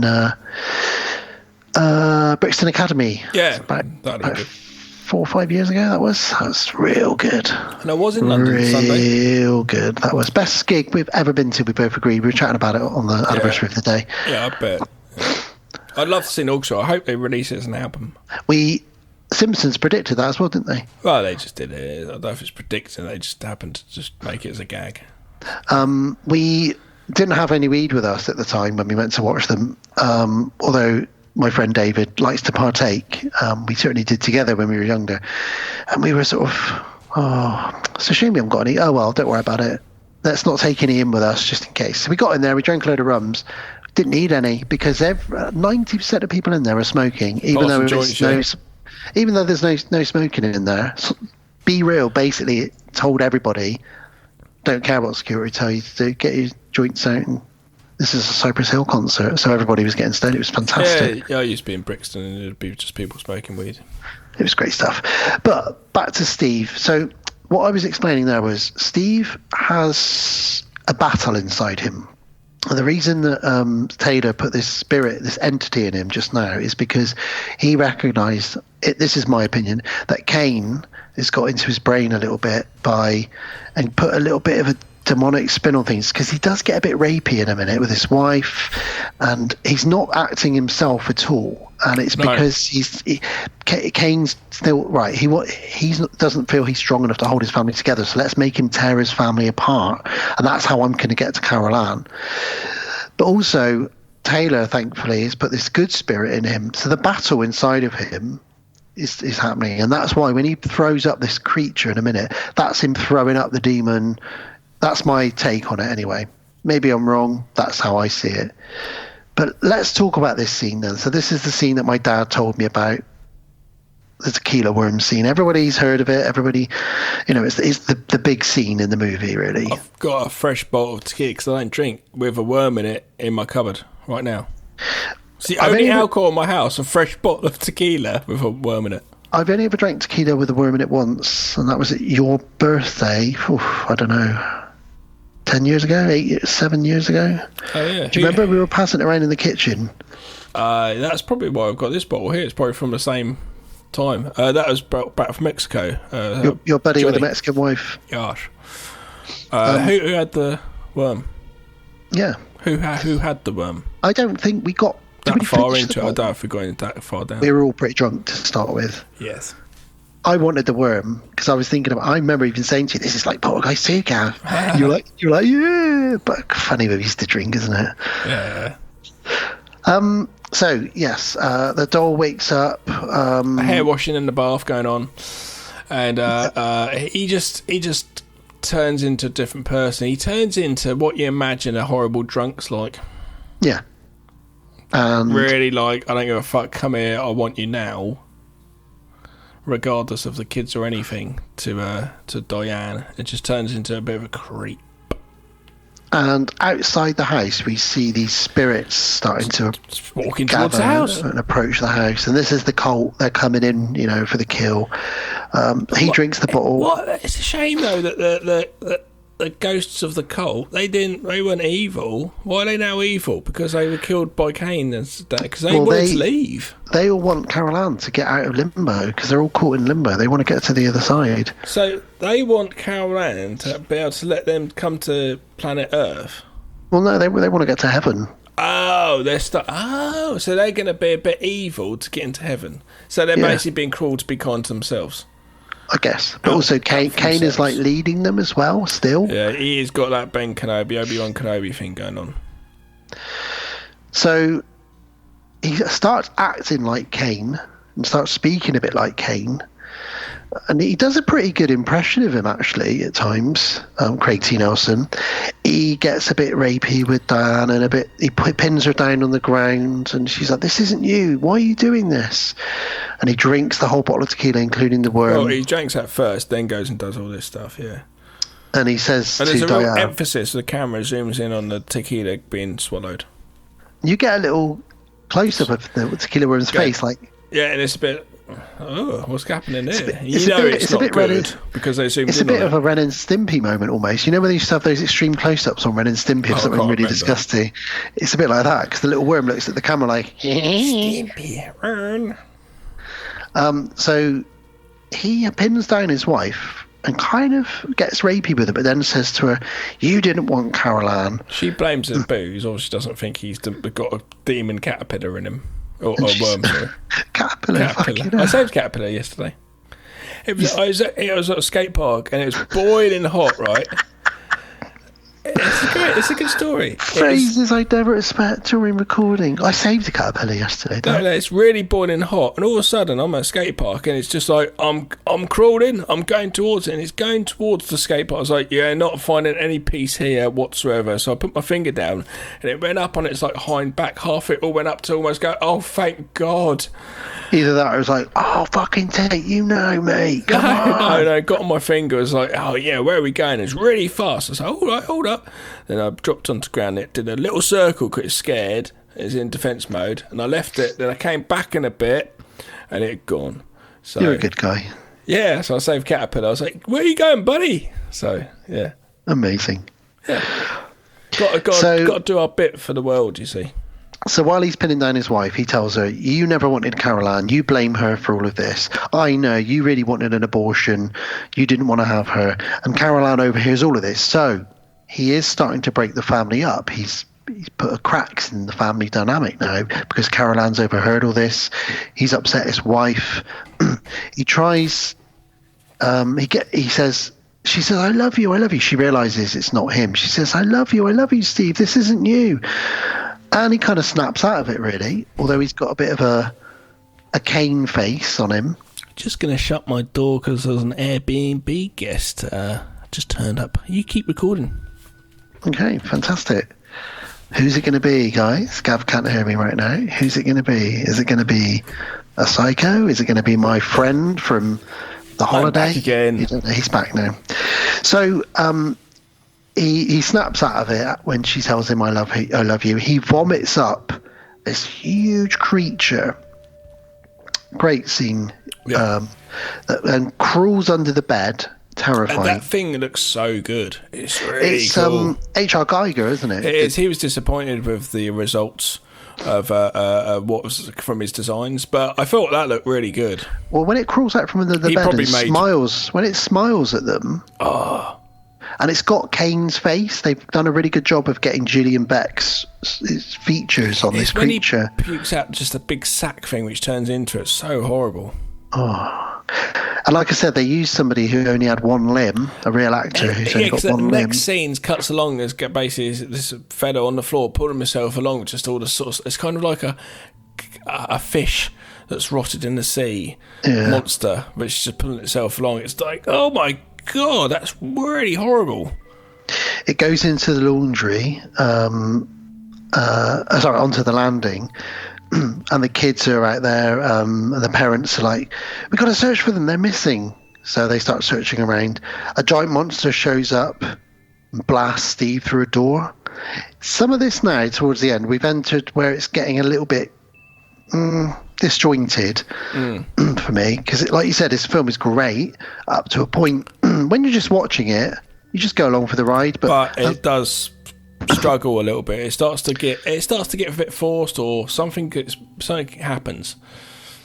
Steve blows some sort of magic out of his mouth at the creature, and it vanishes because he's been endowed with a special power from Taylor. They go downstairs searching for the kids. Some zombies. This is great where the zombies start coming in through the door now. So she slams the door on them. Robbie jumps out of a closet. Where's Carol Ann? I don't know. I think she's in the garage. So they go in the garage. She's locked herself in the car. Robbie was scared of a mop. I didn't notice that. He's scared of a mop at one point. Poor kid. The trauma. Clean your room. I'm scared of the mop. The trauma. Clean your room. I'm scared of the vacuum. I told you not to bother me when I'm doing my vacuuming in my room. No, that's such a good bit. Why? So awful to see. I once read a story in a men's magazine, not like a porno, but FHM for him magazine, about a guy that someone must have done it. Put his cock in a vacuum, and he didn't realise they were very little. Quickly, nozzles of vacuum cleaners are generally quite small, unless it's like an industrial one. No, they're pretty big. No, you got a small willy then. No, you can. You're not. I'm not talking about the tiny little bits. That's an attachment, like a normal sized nozzle. You could probably get one in there. Really? Everybody, look at your nozzles. Do you think a penis could get in there? Let's have a vote on Facebook. But yeah, I read about this guy that did that to get pleasure, and he didn't realise there was like some little bladed bits of plastic inside it that was sort of to make sure the dust is all fine when it goes into the bag. Why didn't he put his finger in there first to make sure it's all safe? I don't know, man. He just wanted to get his willy sucked by a vacuum. If he's in Flash Gordon, he'd just be shoving his dick in that rock thing. What the? Wouldn't he? Timothy Dalton just going for it. Yeah. Pop it in here. While Richard O'Brien plays the flute in the background. Plays his little flute. Playing his little skin flute. Oh, carry on. So yeah, while they're in the car, an electric cable comes flying off the wall, and the dog saves the day by getting the cable and throwing it away. They all manage to get in the car. Flying chainsaw is not a good thing to have. Well, this is where you realise some of the problem with this film, the ending especially, is this film was actually released in 3D. Oh dear. Which is why you get a 3D chainsaw and spanners and all these sort of tools flying at the car. And you can tell because it comes right at the screen, you know, like in Friday the 13th Part 3 and all that kind of stuff. Some chains hook onto the bumper. The chainsaw starts cutting through the top. And they manage to drive away in silence. They instinctively drive back to the empty plot where their first house was, and they say the only way to beat it is to do this as a family. That's what Taylor told us to do, so let's all go down into this tomb as a family. Yay, let's all go into the tomb of evil that was underneath our swimming pool. Woohoo! Yeah. So they climb down, there's skeletons everywhere, and Diane and Carol Ann vanish into the void. Into a hole. Oh, I hate it when that happens. Or do I? Depends on which vacuum I'm using. And what if it's a glory hole or not, I suppose? Henry Hoover. A glory hole or a hell hole. Your Sarah watched a film called Hell Hole the other day, and I commented, is that the opposite of a glory hole? Don't know, it could be a really bad glory hole. Well, they can hear their voices. They can hear their voices coming from the void. This has all got a bit sexual now you said this. And Taylor and Kane show up. And Taylor says, Kane is here. And he says, don't forget your whole family. We've got to stay together to fight this. Okay, all right, we get it, Taylor. You've told us this a billion times. And then a monster appears with Carol Ann's face. They all dive into the portal. It's so rushed here. I like the idea that they're all in the portal together. Yeah, but it's and when they're in the portal, it takes about 5 seconds to find. Oh, there's Carol Ann. Got her. Great. And it's so just like matter of fact. It's just, oh, we've got to get these beats from the last one to get the bit. Okay, that next one. And it's like, why is this rushed so quickly? Where it does redeem itself, though, is for a few seconds we think we've lost Carol Ann and the family are all very sad. For not very, very long, though. But then I think where it redeems itself is there's an angel bringing her back to them, and it's Grandma. Yeah, but it's they lose it. Taylor says, "I've lost her. It's too late." Literally, the next scene, Gran's coming back with her. It's like, well, like we didn't have to worry then. But isn't that lovely that Grandma brought her back? But it's too quick. It's too quick. You wanted more time with Grandma. So they needed to go into the dimension earlier on in the film. The beginning of the third act, and at least give it half an hour to be in there, at least, or not more, because that's the first one was about Carol Ann going into the hole early on. The quest then was to go into the hole and get her. So Act 1 would be setting the characters up, but then at the end of Act 1 would have been, I can't remember, presumably, the hole appearing and Carol Ann going into it. We know what the story is now. We know what we're to do. That's the mission. The second act is them trying to do it. The third act is there pulling them out. This is just weird. So you wanted more on screen Grandma? Yeah, you just need them in the dimension earlier on in the film. Okay. I didn't want any more on-screen Grandma when we reviewed X. I had enough on-screen Grandma getting her old boobs out. But the Grandma could have brought her back once they really tried to, and they really thought, and the audience believed that they'd lost her. Not the next scene. There's not enough time for her to get her emotion out of me. Well, they all appear back in the real world because it's all very rushed, like you say. They're all back in the real world. They all climb out of the tomb. The morning has come, and then we get a funny little moment where Taylor steals the car. No, before that, Taylor says, "That's some battle." No, it wasn't. It wasn't a battle. It just like, there's Grand, nice, back we go, sweet. It was harder than a day to the supermarket. I think just to defend that bit, I think he's the battle that Steve has been through, which is he had these two demons inside him. He got a bit rapey, drank a whole bottle of tequila, then threw up a person, then spat out a if you're taking the whole story, then okay. Yeah, I think he's saying I was taking a matter of fact of what had just happened, and that was not a battle. Thank God your grandma's an angel, is what he should have said. He should have said, "You've been through a lot." That was a lot. And he says, "I'll take the car as payment." Seeing as though I fixed her, and she seems to go for it. And then all of a sudden they realise they don't have a car, so they start going, "Taylor!" and run after him. Happy ending. It's a very Spielberg silly ending, which feels a bit weirdly tacked forced. Yeah. So this is where the last 20 minutes or so is just like, go, go, go, go. It's like, why? But again, I think if you're watching this late at night, like we both said, you won't care. You'll be by the time the ending's coming up, you're wanting to go to bed. You're falling asleep at this point. Yeah. So you're happy that it's wind up. Yeah. But that is Poltergeist 2. I still give it thumbs up, but like don't be a reviewer. Surprisingly touching at times with the stuff with family, as was the first one. Like a vicar. Or a priest.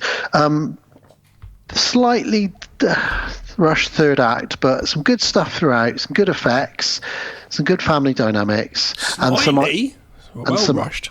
And some iconic moments with Kane as a baddie in horror cinema, and God is in His Holy Temple. Great to see Tangina back. All the good points overweigh the rushed ending. So I will again in my life before I leave the planet, we'll watch Poltergeist 2.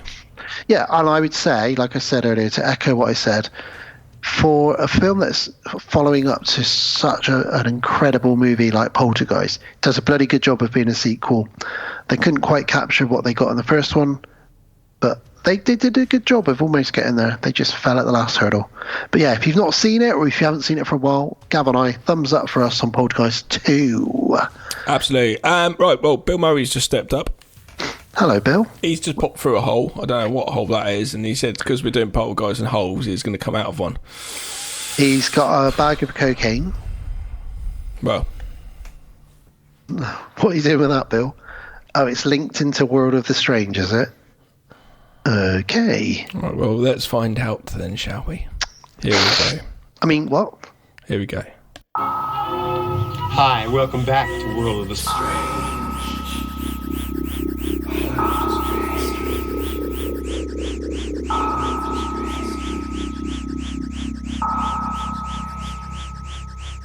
World of the Strange. Well, I'm not going to do any of these lines of Cocaine. sugar booger Right. that Bill Murray is offering me, but the reason he's brought it in is because he wants us to talk about some cocaine stories. Okay. But not just your normal cocaine stories. Some animals on cocaine. Well, obviously we've a Blu-ray. I'm very happy to have in my collection. Cocaine Bear. Indeed. Well, the reason this comes to light is because there was a story last week where they caught some sharks on a Brazilian beach, and the sharks were all tested for positive for cocaine. 13 Brazilian shark-nosed sharks, a concentration 100 times higher than is normally found in some aquatic animals, because apparently cocaine is just in the water. So these sharks were acting nuts and crazy because they're all... Where's this, Miami? Brazil. Oh, okay. Oh, that's all right then. No. What? I don't mean that. I just thought, for some reason, I thought Miami because of cocaine in the water. Yeah, so apparently they suspect that the beach and the waters around it are used by drug smugglers. And every year, tons and tons of cocaine is found around Florida, South and Central America, including Brazil. So this is where the cocaine is coming from. And these sharks are really getting into it, Gav. And they're very high, and they will attack. And they start hunting for it. They know what the packaging looks like. Oh, no. Yeah. So that started me thinking, have there been any other animals on drugs? Other animals on drugs. How much cocaine does it take to get a shark high? That's a lot. What a question. Teacher. Yes, Gav, what is it? That's the question. Teacher, I saved a caterpillar today. How much cocaine does it take to get a shark high? I've got this child in my class, Gav. He is brilliant. He's out there. Now, you mentioned Cocaine Bear. I'm sure you know this. It was based on a real story. Did you know that? Yeah.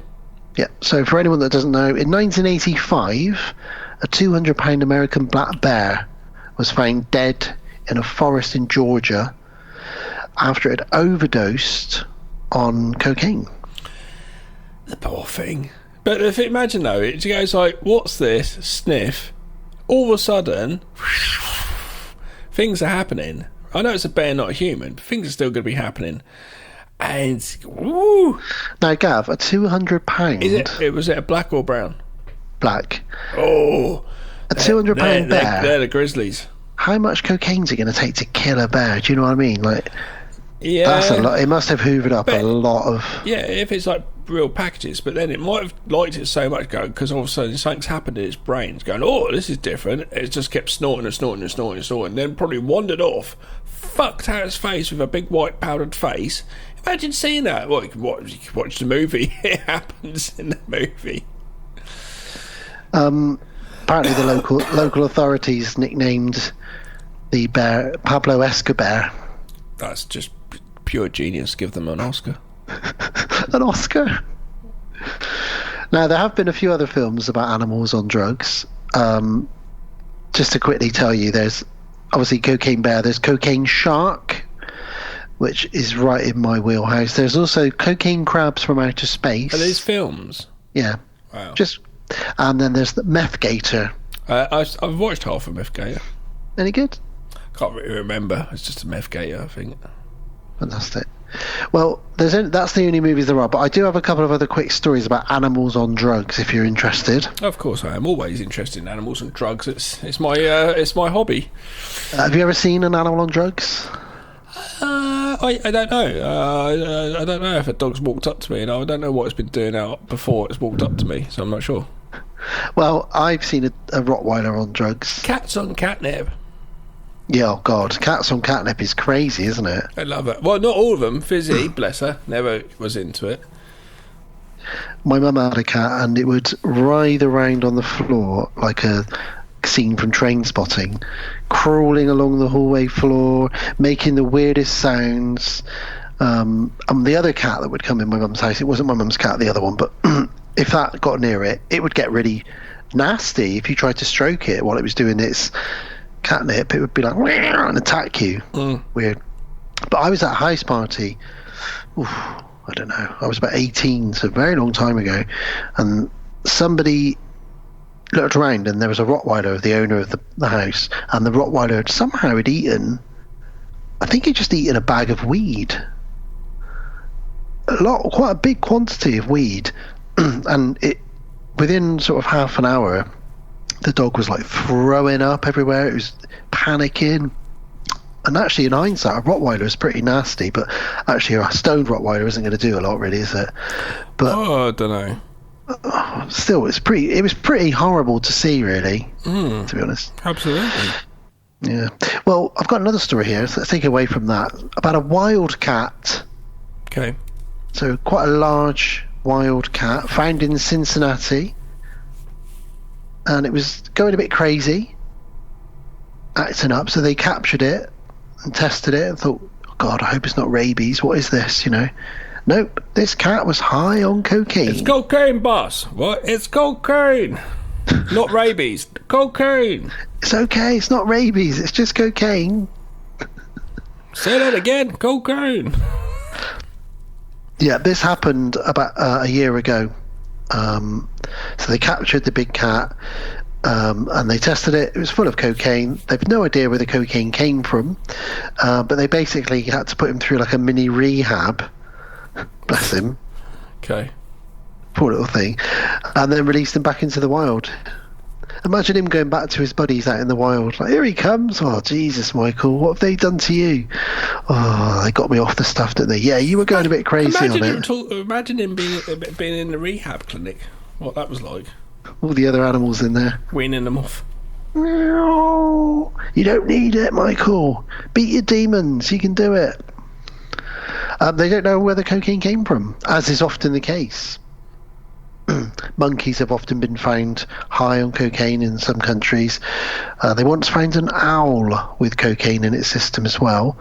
A story that I really like, which you may not remember, I did mention this briefly in an episode a while back, is about Pablo Escobar. Funny enough, his cocaine hippos. Have you ever heard of this story? No.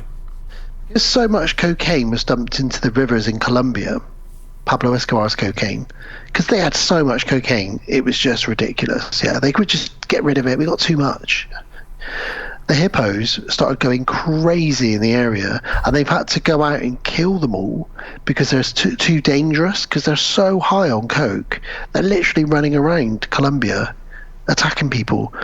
So they've had to go out and cull all Pablo Escobar's hippos in all the rivers around where he lived, because they used to just dump so much cocaine in there. Hippos are scary fuckers. Imagine a hippo on cocaine. That's one movie that I still want to see. Or rhino or hippie. A hippie. Jesus Christ. Rhino and a hippo.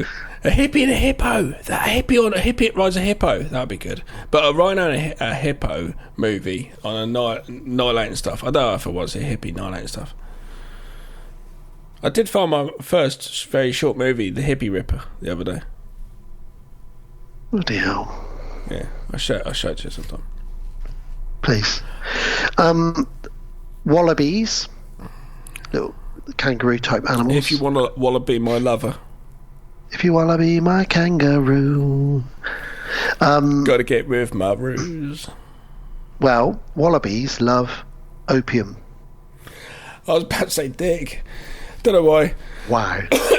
Just gonna throw that in your mouth there. Wow.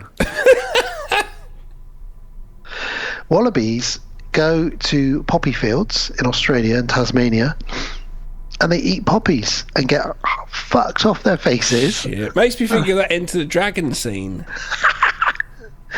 Take a bit out of wallabies just lying around with sunglasses on.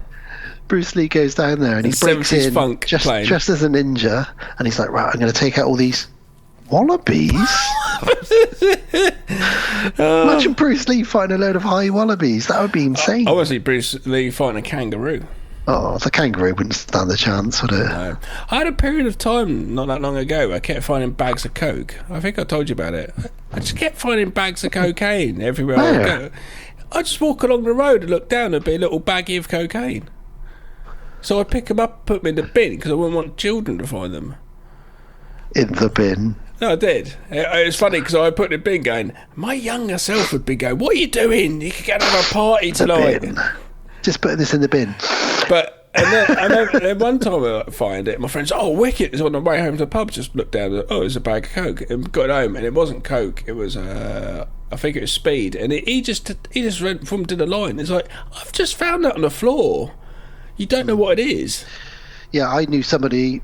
In fact, I was with them when they found what they thought was a bag of coke, and they did it, and it wasn't coke. It was like somebody had put laundry detergent into one of those baggies. Of course. And somebody on purpose. You've just done a line of Person Automatic. Yeah. You idiot. Just make you fucking, that'd be horrible. Your head would hurt. I once found a huge bag, like a half ounce of weed, in my office cafe. This is about 20 years ago, the office I worked at. And me and my friend were stoners. And we looked down and just sticking out from under one of the armchairs in the sort of cafe eating area, there was a big bag of weed. And we couldn't believe it. So we picked it up, wrapped it up, and because it stank, wrapped it in cling film, and took it home and smoked it. And of course, no one's ever going to put in a lost property. Email goes out company wide. If anybody finds a bag of weed, I did drop it in the cafe. Crazy. They must have been shitting themselves. Well, yeah, maybe, but if it's, they just keep quiet. I've got a friend who's twice. First time he bought a BMX off some guys, which I knew a long time ago we hanged out with, and then years later, he hadn't seen him for a while, but he bought a BMX, he had to change the tyre on the BMX. He took the tyre out and found an ounce in the inner tube. What? Because the guys bought it off dealt weed, and they'd forgotten about it, and they because they'd just hide weed everywhere. Amazing. And then another time, he was just walking to work one morning, looked down, and there was a carrier bag. No. Looked down, and there's a carrier bag full of weed. And this was like 6 o'clock in the morning, just on the street, just on the pavement, just this carrier bag. So he picked it up and went, oh, weed, and took it back to his house and smoked it for a year. For the year? Yeah, because there's so much. And it was probably thrown out because someone was being followed by the police or some shit. Maybe. Because why would there be an ounce just sitting? Not an ounce, sorry, a full bag, so it was probably like a lot of ounces. Weird. That's crazy. Yeah. Well, as well as wallabies, some sheep and deer have also become addicted to opium fields or poppy fields. Listeners, do tell us your drug finding stories. Where can you find drugs? Oh, no, just to give us a story. I bet everyone's got a drug finding story. In 1962, an owner of a zoo in Oklahoma thought, I wonder what would happen if I put some LSD into an elephant. Fucking hell. What happened? The animal went crazy, of course trashed the zoo, and they had to be put down. Of course it did. I hope the person was put down as well.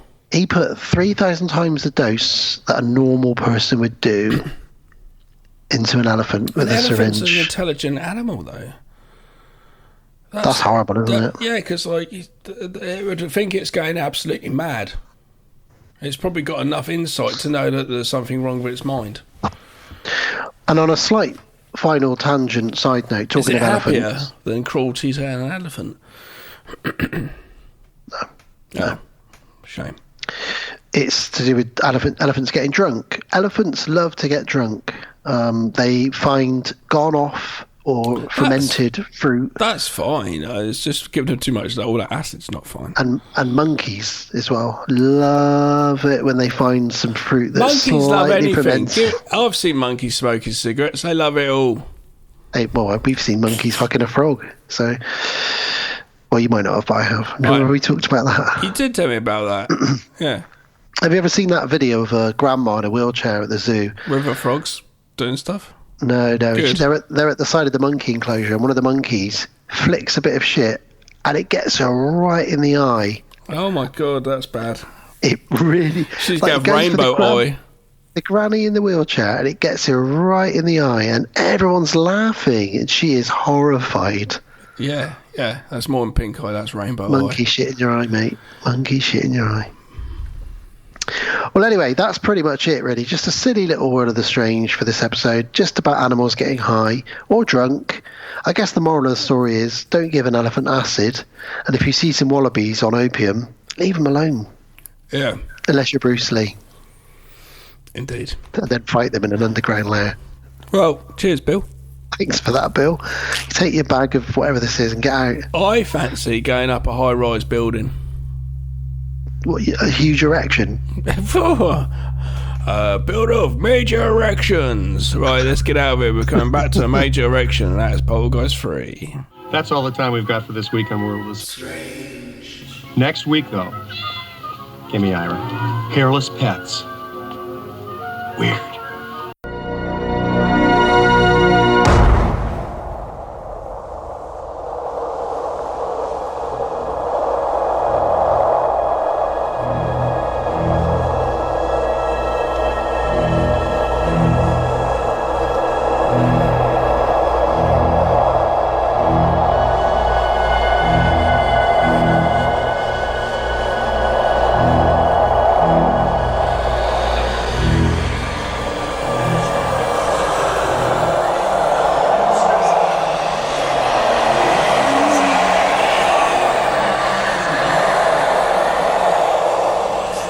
Guess who's back in town?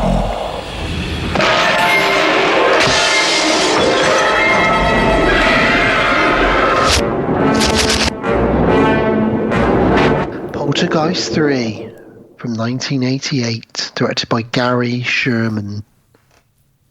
Carol Ann is staying with her auntie in a high-rise building where the supernatural forces haunting her make their return. They're back again. Because I know they did a remake of Poltergeist.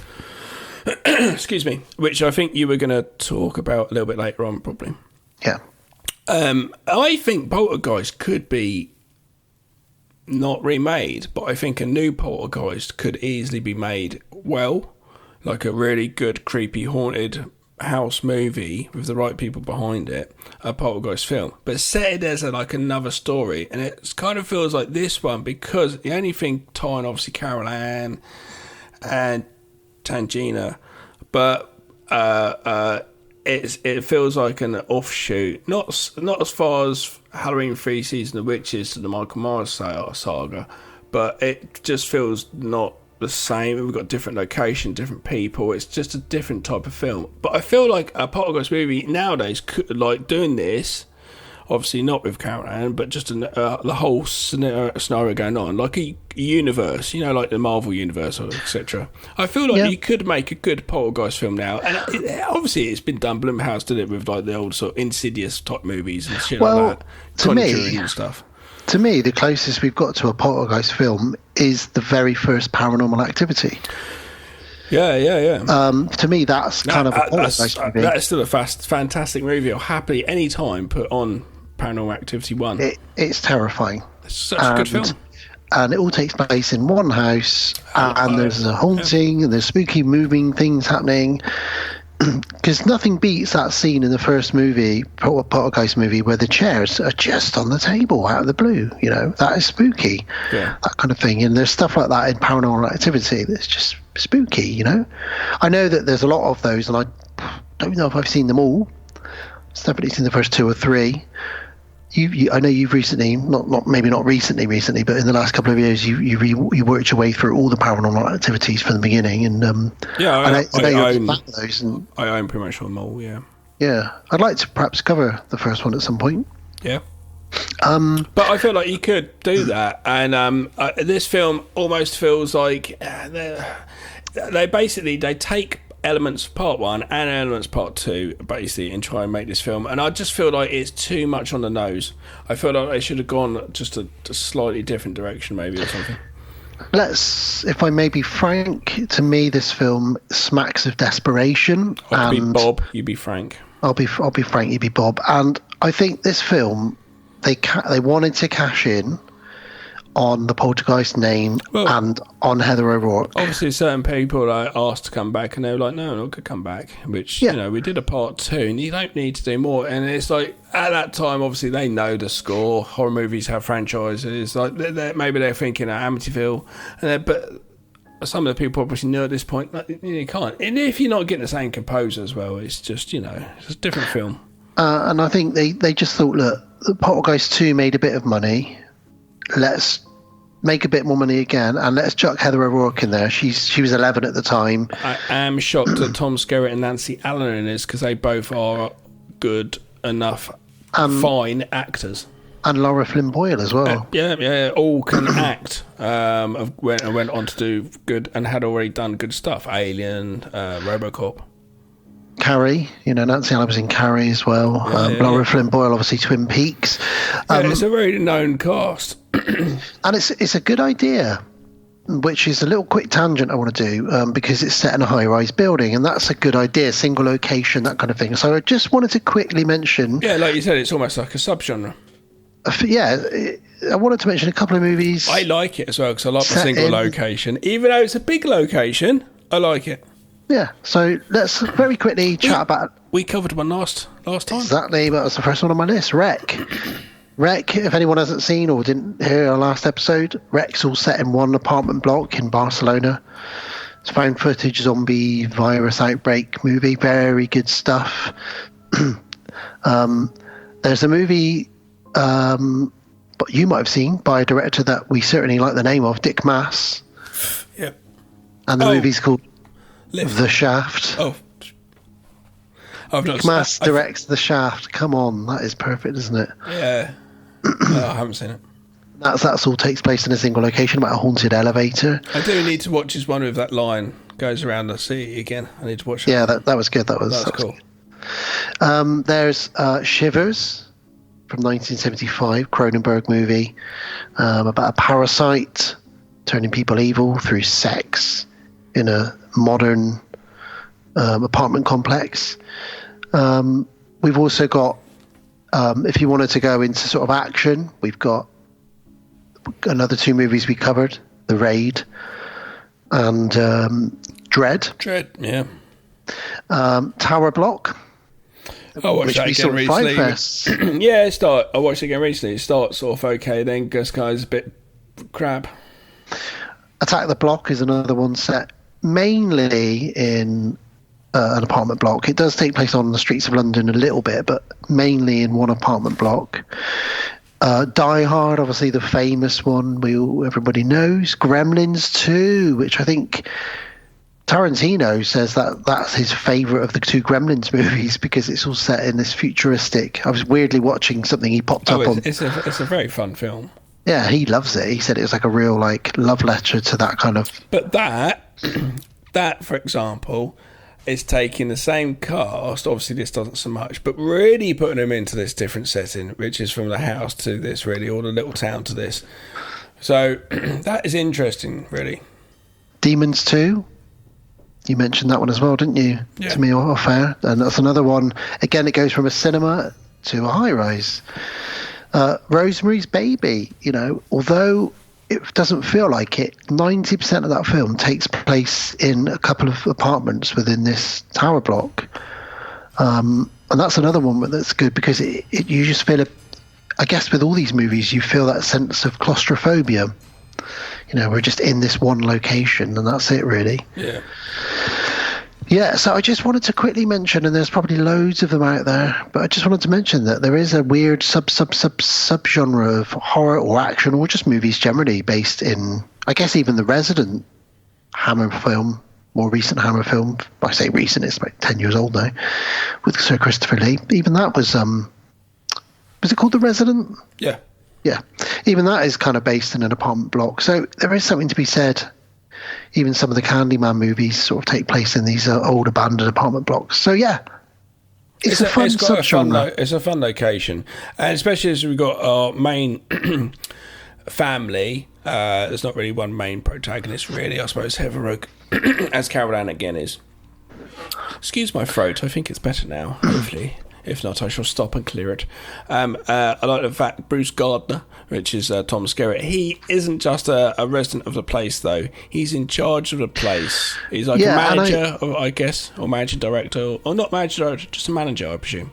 So the reason I brought that list up is because I feel like this movie, Poltergeist 3, is a little bit related to Gremlins 2 and Shivers, in that it's a very futuristic, very snazzy, new apartment block with all these things built into it. I mean, this apartment block in Gremlins 3 has got a shopping centre built into it. Tom Skerritt and Nancy Allen both work. Their offices are in the same apartment block they live in. Yeah. So it's quite a fancy. It's got a swimming pool. All you need is the internet. And you're kind of where we are anyway, really. You never need to go out then. Yeah.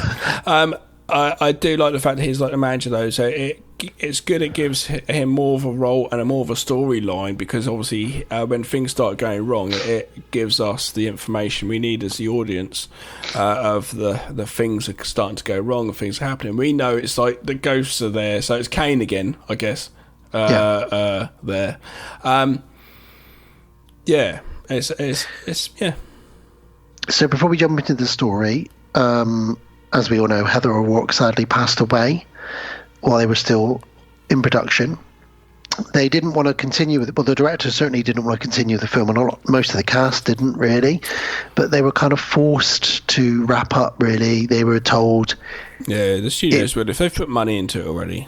But they were also told, you'll dishonour her last piece of work if you don't finish it. And actually they said, let's get this done so that she hasn't acted all the way through this pain she was going through for nothing. She was misdiagnosed and was on medication for something she shouldn't have been on, which is why her face is very puffy in some of the scenes. It's all very, very sad, and I'm not saying that frivolously. It is very, very sad. I just don't really want to harp on about it, really. So really the only actors that return are Tangina, Zelda Rubinstein, and Heather O'Rourke. Kane had passed away by this point, the actor that played him. And also, which is just like, they just don't do that. Do something else. Do you know what I mean? Do a totally different thing. It shouldn't have been done. The whole first of all with the Kane thing, and I just replaced him. It's like, it doesn't look the same. The look was what made him. Like I was saying, because they had somebody wearing a mask of that actor that had died. So. It's horrible. I think it's about 25% of the script had to be scrapped. And so the editors had to pull it together, this film. And at the starting of this film, it's fine. It sets up fine. But then it just is a bit... But we'll get to it. This film falls apart halfway, not even in the third act, about the halfway point of the movie. It's got some good stuff in it. I like Tom Skerritt in this. It's a really interesting title font with reflections. Yeah. And the whole... mirror theme all the way through it is brilliant. But music and sound is so important. It really helps set scenes. We come on with a synthesized piano playing, and it's like, this is not orchestration what we had before with the really nice, beautiful stuff. This is just like someone's just having a field day in the 80s in a keyboard section. They just take a load of poppers and they've gone into the music store and said, let's have a go on your keyboard, man. It's just not good. Well, I think the plus points before we get into the story are... It's a real shame, unfortunately. It really is. Plus points. So Tom Skerritt, Nancy Allen are the auntie and uncle of Heather, and they really continue that family dynamic. And I really like Tom Skerritt's character. He's a real... cool uncle who runs a high-tech building, and he's fun, he's a funkle. Heather, a funkle? A fungus, a fun I've uncle. I've never known of that expression. A funkle. A funkle. Heather O'Rourke is Heather O'Rourke. She's cute, she's scared, she does what she does. Laura Flynn Boyle is cool in this and hot. I always thought she was hot. In Twin Peaks, etc. And even some of the other characters like Scott, her boyfriend, and obviously Tangina. Everybody does a fairly decent turn in this, and I think the standout high point, the biggest selling point for me, if you're going to watch this, is the practical effects with all the mirrors. We did touch on it briefly, but there's a lot of fantastic scenes. There's a lot of reflection. Yeah, and it's basically the tricks that Penn and Teller and David Blaine and all these guys would use on stage, where it looks like you're practical. going in one and one comes out the other. It does have this for the movie. Like, as it ages, all that shit still fits fine. Yeah, and some of it's really effective. You know, you're still looking at how did they do that without seeing a reflection of that? Yeah, because they spent a long time doing it. It's so weird, though, that the fact that we have that really good, then we have a music score which is appalling. It's so bad to the point where I'm like, oh my god, like, I wish if he could just stop the music, it had a button, I would have done it. I love the fact that straight away, though, we get a window cleaner trying to make his squeegee creepy. Yeah, he's a bit pedo-y, this window cleaner. He sort of smiles at her. Wiping his squeegee, looking at Carol Ann. And then she looks down as he. And he looks like he has lipstick on. It's just really odd. And then as she looks down, he turns into Kane. Yeah. Looks up at her. Now, Carol Ann is said 122 times in this movie.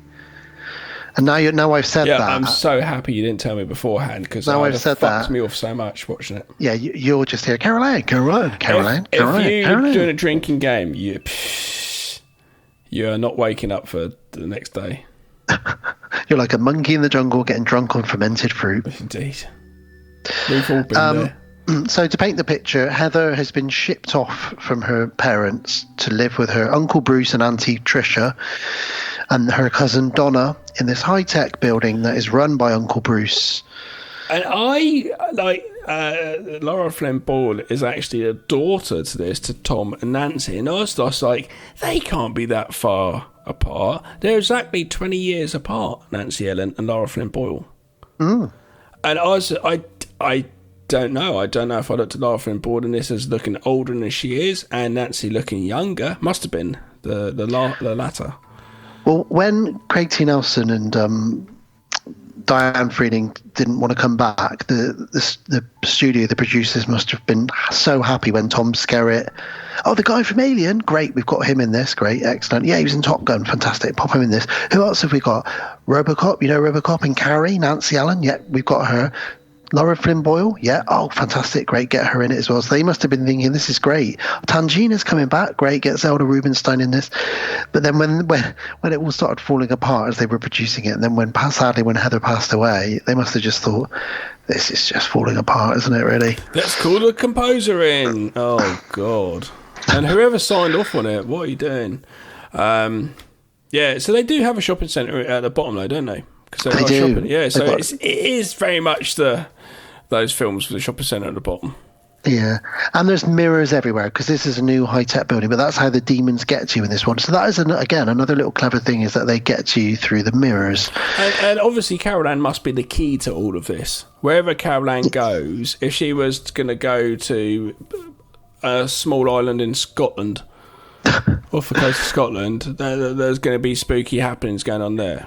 You'd hear bagpipes. Kane would somehow be able to throw his powers over there, yeah? He'd possess Nessie. Even though he's still stuck in that temple, is he? I don't know, where is he? Oh no, he's in the other element. He's in the other dimension. Still trying to get to her through the mirrors. I just mentioned Nessie, Gav. Yeah. Very quick tangent. When I was watching the Loch Ness is so deep. It's crazy, crazy deep. That's why they've always had this thing. It's like crazy deep. When I was watching that Hammer Horror documentary, as the studio was really falling apart and closing its doors, they had an unproduced Nessie movie in the works. Oh, please tell me Peter Cushing was an investigator. I'm not sure who was going to be in it. He'd been too old towards the end. I think he'd sort of stopped by then. But late 70s. But can you imagine a Nessie movie by Hammer? Yeah, that'd be great. Imagine how good that would be. Yeah. I just wanted to mention that as a quick tangent. Yeah, really. I was gutted to hear that, but there we go. Anyway, so let's kick off the family dynamic. Bruce and Carol Ann make breakfast. They're having fun. They've got a good relationship. You do get the impression, and this is definitely cemented later on, that Auntie Trish doesn't really want to look after Carol Ann. She's a successful woman in business. So is Bruce running this building, and they've already got a grown-up daughter, Donna, who, she's been a teenager going to parties. They don't really want to be looking after this spooky little girl who's told whole everybody family. Where's her family? they've just abandoned her and said, go and live with your auntie for a bit. They've gone to live with their aunt and uncle in Bel Air. What is the reason that no one else is there? Why? Because they want her to get away from that part of America so that she can try and leave her past behind her and all this stuff. And at no point does the mum ring her up to see how she's doing. No. Just completely there's no mum, dad. I shouldn't have made this film. Imagine if this was the reason that Will Smith got sent to Bel Air. It might have been the reason. Uncle Phil's like, oh, my nephew Will's going to come and live with us for a bit because there was some possession. Poltergeists. He was rapping with the poltergeists. Yeah. And no one can see Jazz. And when Jazz shows up, he's the spirit. And that's why Uncle Phil throws him out, because only Uncle Phil can see him. And he exorcises him from the house every episode. That's what it is. I've cracked it. I think this film, they shouldn't... I suppose Carol Ann is the key for the films as well.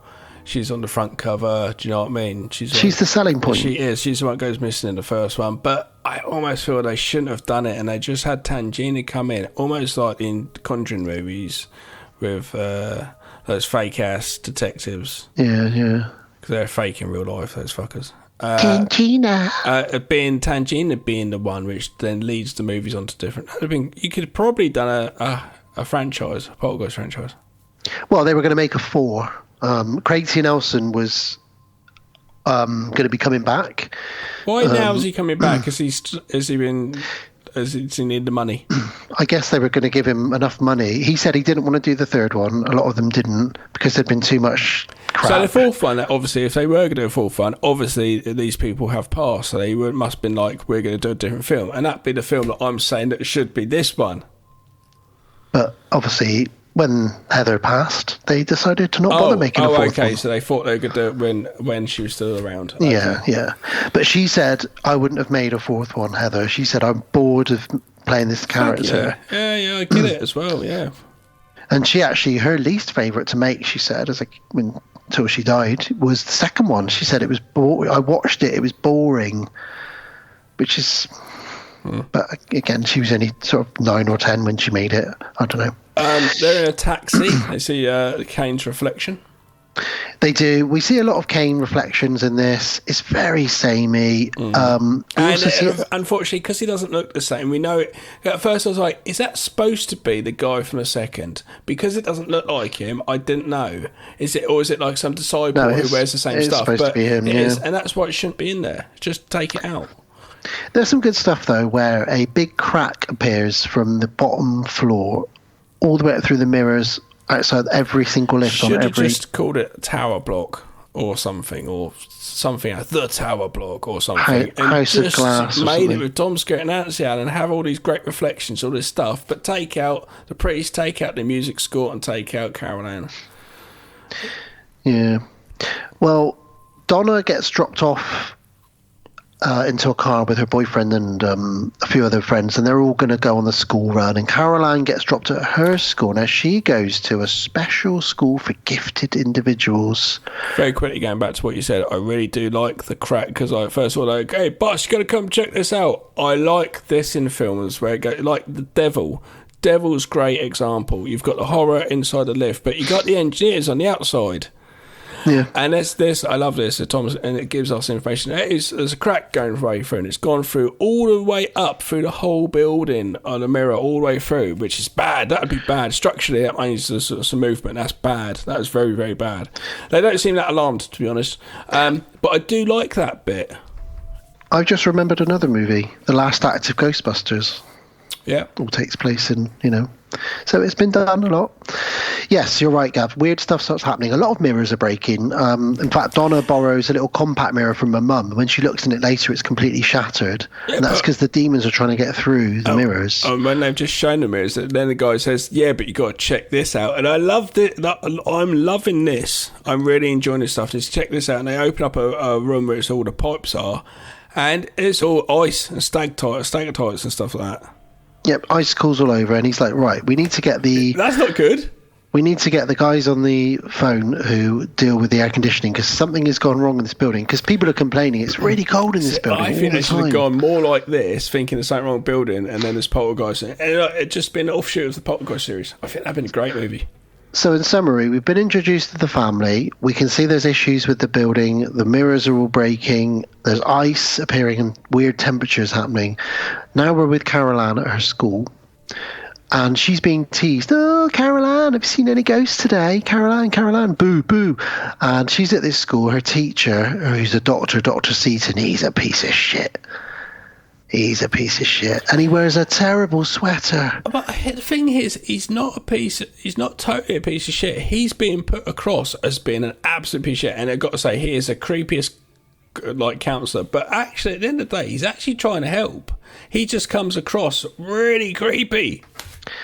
So he is talking to his other staff members about Carol Ann, saying, I've got this little girl in my class. We all know she is. She's able to somehow do mass hypnosis on people. She convinced her entire neighborhood that that house was haunted and disappeared into a void.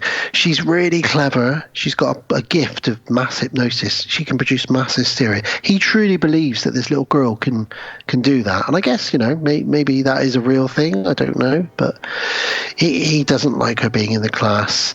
He doesn't like her being in the school. Tangina's having lady afternoon. Oh, she's having a lovely shiny teapot, isn't she? And all of a sudden she's like, oh my God, I think he's there again. And they're like, Tangina? And she just runs off. She goes, sorry, ladies, the tea will have to wait till another time. And she just runs off. She's a lady of leisure. And her friend's like, fucking hell, Tangina. I thought you were going to pay. Yeah, we're all sat here now with our cups of tea. Bitch. She gets off. She's so small, bless her. When she jumps down from the chair, she climbs down a ladder to get off the chair, pretty much. No offence to any of our smaller listeners. Where are we at? Oh yeah, school for gifted children with emotional problems. I was going to say something really out there. I was going to say to do glory holes in Tangina, but like height thing. But I'm not going to go there. Wow, I know exactly where you're going with that. I'm not imagining it either. I'm just saying. This deck is clear. Oh, this hole is clear. Carol Ann. She says it a million times herself. Now, there's a two-way mirror in lots of rooms, keeping in with the theme of mirrors. So in this school, they like to spy on the children. Not really spy, that sounds creepy. They observe. Sorry, thank you. In this school, they like to spy on the children. Let's change every time observe's used anywhere in documents, official documents, to creep in. Yeah, creeping around. Pervin. And Carol Ann can see, she knows, she can sense there's people on the other side of these mirrors. Yeah, which they can. They don't initially believe, but Dr. Seaton says, well, that's one of her talents. She'll have you believe these things, don't worry about it. Carol Ann, though, she's seeing Kane in the mirror. Yeah, I know. I mean, how many times am I going to say Carol Ann in this review? Then a zombie hand comes out and throws something at the mirror. Why? I don't know. But Dr. Seaton says, what happened there was she made you all believe. Because it breaks, and Caroline goes out, however. He then goes over to the people observing, as Dan says, creeping, and says... she made you smash the mirror with your cup. And the people are sitting there going, what? No, I didn't do that at all. If you look at them all, they go, oh, yes, of course, that's what's happened. They really believe this guy. The person that had the mug was a bit like, what? So I don't know. And that all happened because he's been putting Carol Ann under hypnosis to try and get her to tap into what actually happened. And every time he does this, he opens the portal a bit more and a bit more and a bit more and a bit more for Kane, which Tangina reveals all of this later on. Because she goes, it's your fault he's here. You brought him back. You did this. You made her remember. Poor old Carol Ann just wants to forget it all and live with her auntie and uncle in Bel Air. But it's not happening. Mum and Dad are getting ready to go out, and this really reminded me of a kid in the 80s, and just my parents are always getting out. My dad's always putting on a bow tie. They're always going to like these events. Though it was my mum would all dress up and that, and then I'd do a bit of babysit around and stuff. Loads of times I remember this happening. I never do that shit. I never go to anything for black. I don't even have a bow tie. Never happens. Where were these places my parents were going? Bingo. I don't know, maybe. I So, fancy bingo. Well, they're going to an art exhibition in the gallery, which is still in the building. They never leave this building. Everything's in the building. So they're off, and they say, Donna, you look after not Heather. You look after Carol Ann, and we're off out now. Donna's obviously on the phone to her boyfriend. I can't come to the party because I've got to look after my stupid little cousin. No, I don't really like And Carol Ann overhears all of that. She's like, I don't mind if you call me a stupid little cousin. It's fine. It's a lovely bit where Nancy Allen's talking to Tom Skerritt, and he's in the mirror, and she's in the mirror looking at her reflection. Oh, yes. And he's there, and he walks away, and she turns around to check herself out, like she's getting herself ready, and his figure is like delayed by about 2 seconds. His reflection then turns around and walks off, and she's like, what? So she quickly looks around, and he's obviously already gone. She looks back, and it's still just walking out, and I was like, oh, that is really creepy, and it's really well done. Shame the score couldn't have helped it. And then just after that, as they walk down the corridor with mirrors all on one side, the doors opposite the mirrors are all opening, even though they're not opening in real life. But in the mirror reflection, we see all the doors open, and there's a cane stood in every doorway watching them walk down the corridor. But he's not actually there. It's only happening in the reflection. So again, lots of clever stuff in this. Good effects. Yeah. Just doesn't fit in with the rest of what's going on, really.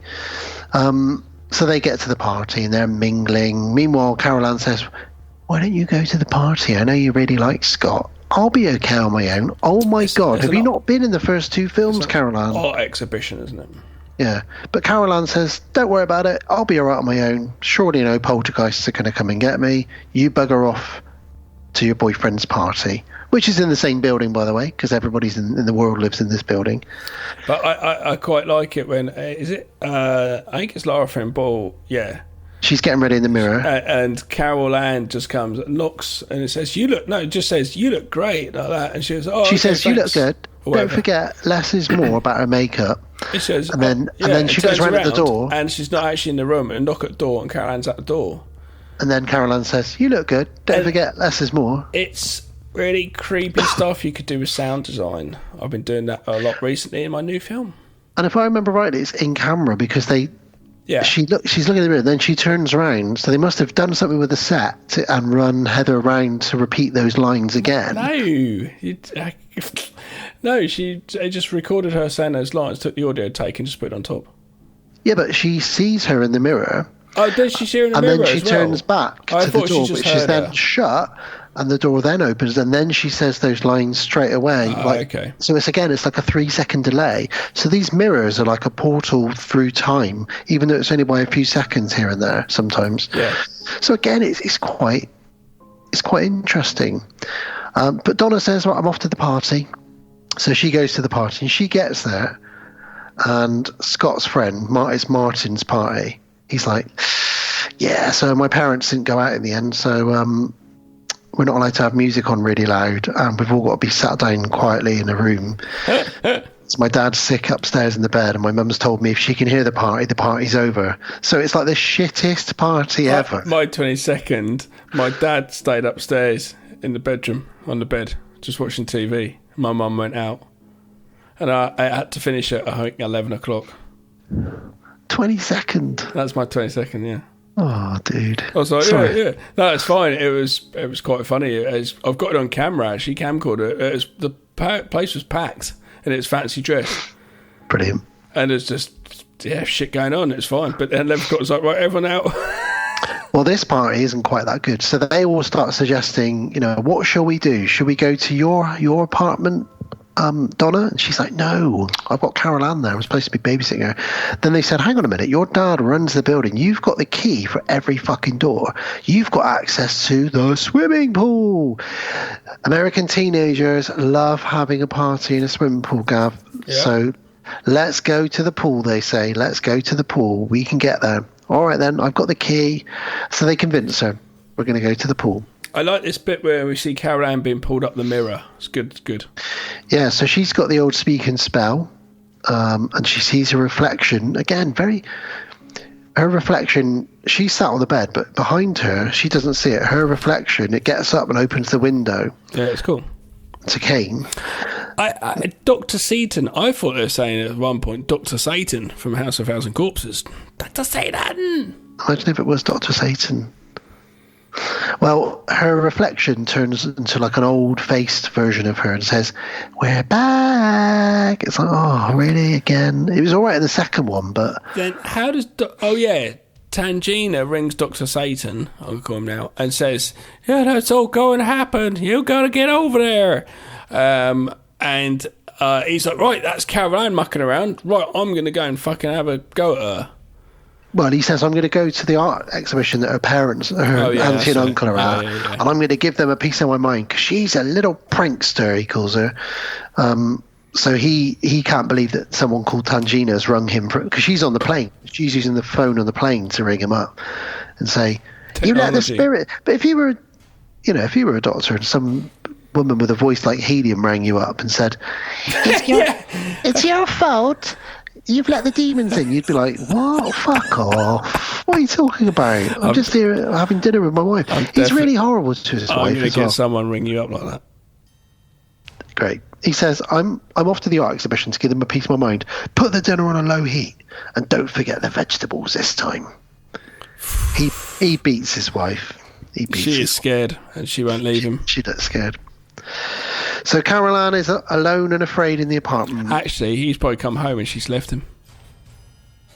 Hope so. Me too. Well, he's going to die anyway. Oh yeah, he gets horrifically killed by a shaft. Shaft? Wow. He'll save that's every one of shaft and us. flash. He's a bad motherfucker. That's a flash shaft. Don't flash your shaft at me. Shaft flash. Quick insert of the teens sneaking over to the pool. Caroline is alone in her apartment, afraid. This is where the Caroline, we're Caroline, we need you, Caroline, save us, take us to the light. And that starts up for the whole movie. It does get grating, I'm going to be honest with you. Kane appears in the lift. She runs down the emergency stairs. The alarms get triggered. So Donna and Scott sneak into the security guard's room. To do the classic. Rewind the tape 2 hours and play that then. So he So won't it's know always that going to be they're having a behind 2 hours though, until they reset it, I suppose. Which is cool. She's got the key. She does it. And then Scott says, "Hang on a minute. That key opens anything. Does it open the supermarket on the ground floor?" Trouble is, get towards the end of that 2 hours, you're going to see Laura Flynn Boyle running towards the bloody place. True. So you're fucked. But you get away with it for 2 hours. But Scott convinces her, "If you've got the key for everything, let's go into the supermarket and take a 6-pack of Coca-Cola and a 6-pack of Miller and some crisps." She's like, "I'm not stealing." He says, "I've got the money." Yeah, but he's all a they right take pusher. He looks like the dude that Bill Murray likes to torment in Ghostbusters. I don't think it's not the same guy though. It's not him though. No. They do a very simple trick: reverse smoke. Well, basically, it's smoke coming down a staircase. They put it in reverse, so it goes back up a staircase.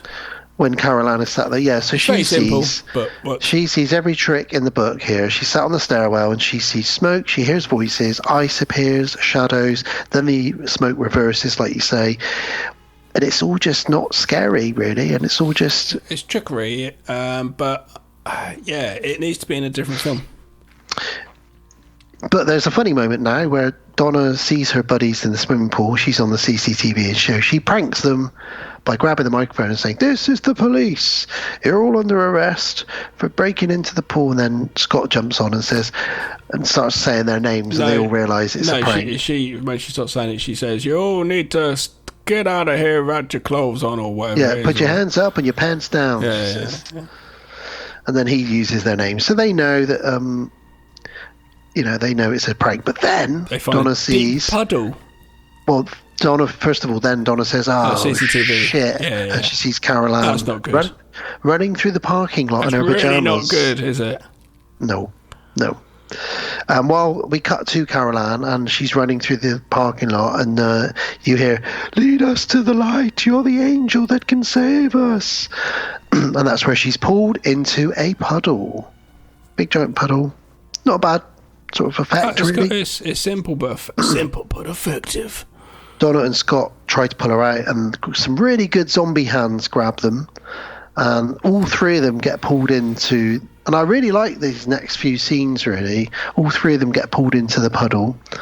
It's good. Dad at the art gallery is being told, so basically their party they've gone to is in the same tower block. I thought they're actually going to leave the tower block for once. No, they don't leave. It's like going to the Winchester and Shaun the Dead. No one leaves. And he's told, there's some people in the pool. They say they're guests of your daughter. And he goes, right.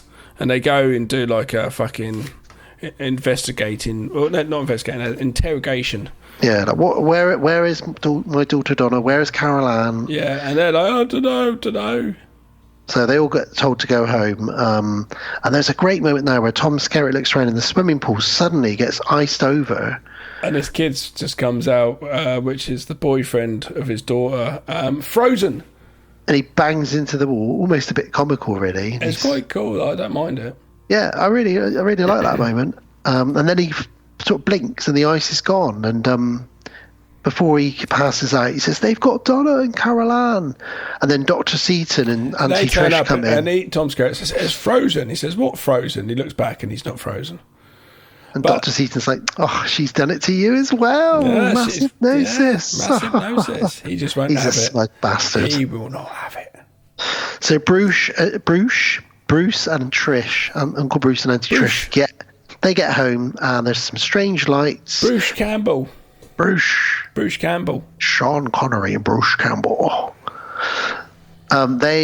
Bruce gets thrown back through the corridor when they get home, and Carol Ann's bedroom door sort of turns into a weird, slimy portal thing. Gosh. And she leans out of the door, but it's not Carol Ann. And Tangina walks in and says, "It's not Carol Ann. It's something else." Yeah. And she introduces herself. "I'm Tangina. I'm a strange, tiny woman who helped a family in 2 movies, and I've been roped into appearing in this film." Basically, the writer's like, what we can do with it now? Watch part 1. Okay, just take that, put that in.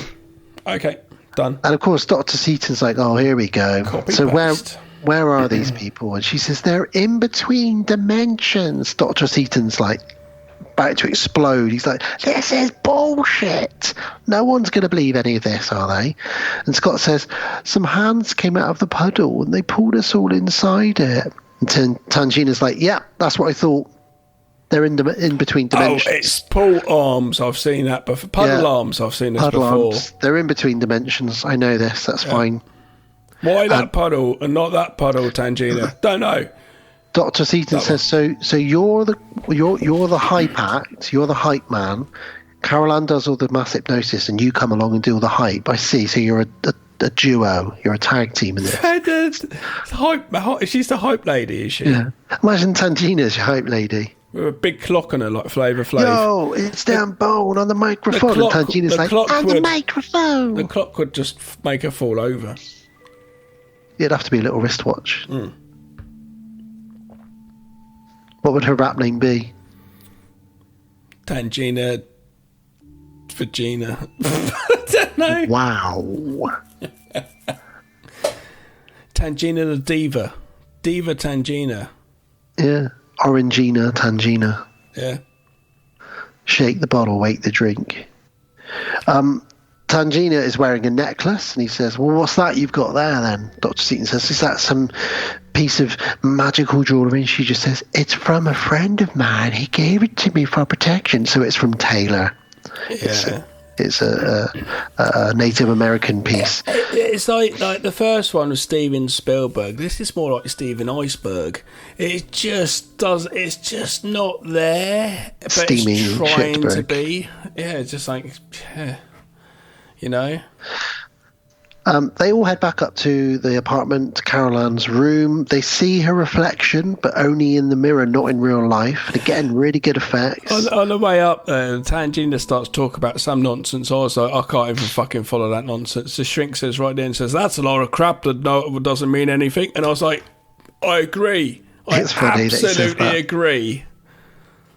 Yeah. It's funny. I wonder if someone was writing a script and they read that and they said, "Well, that's a load of crap no one cares about," and it's like, right, I'm writing that in.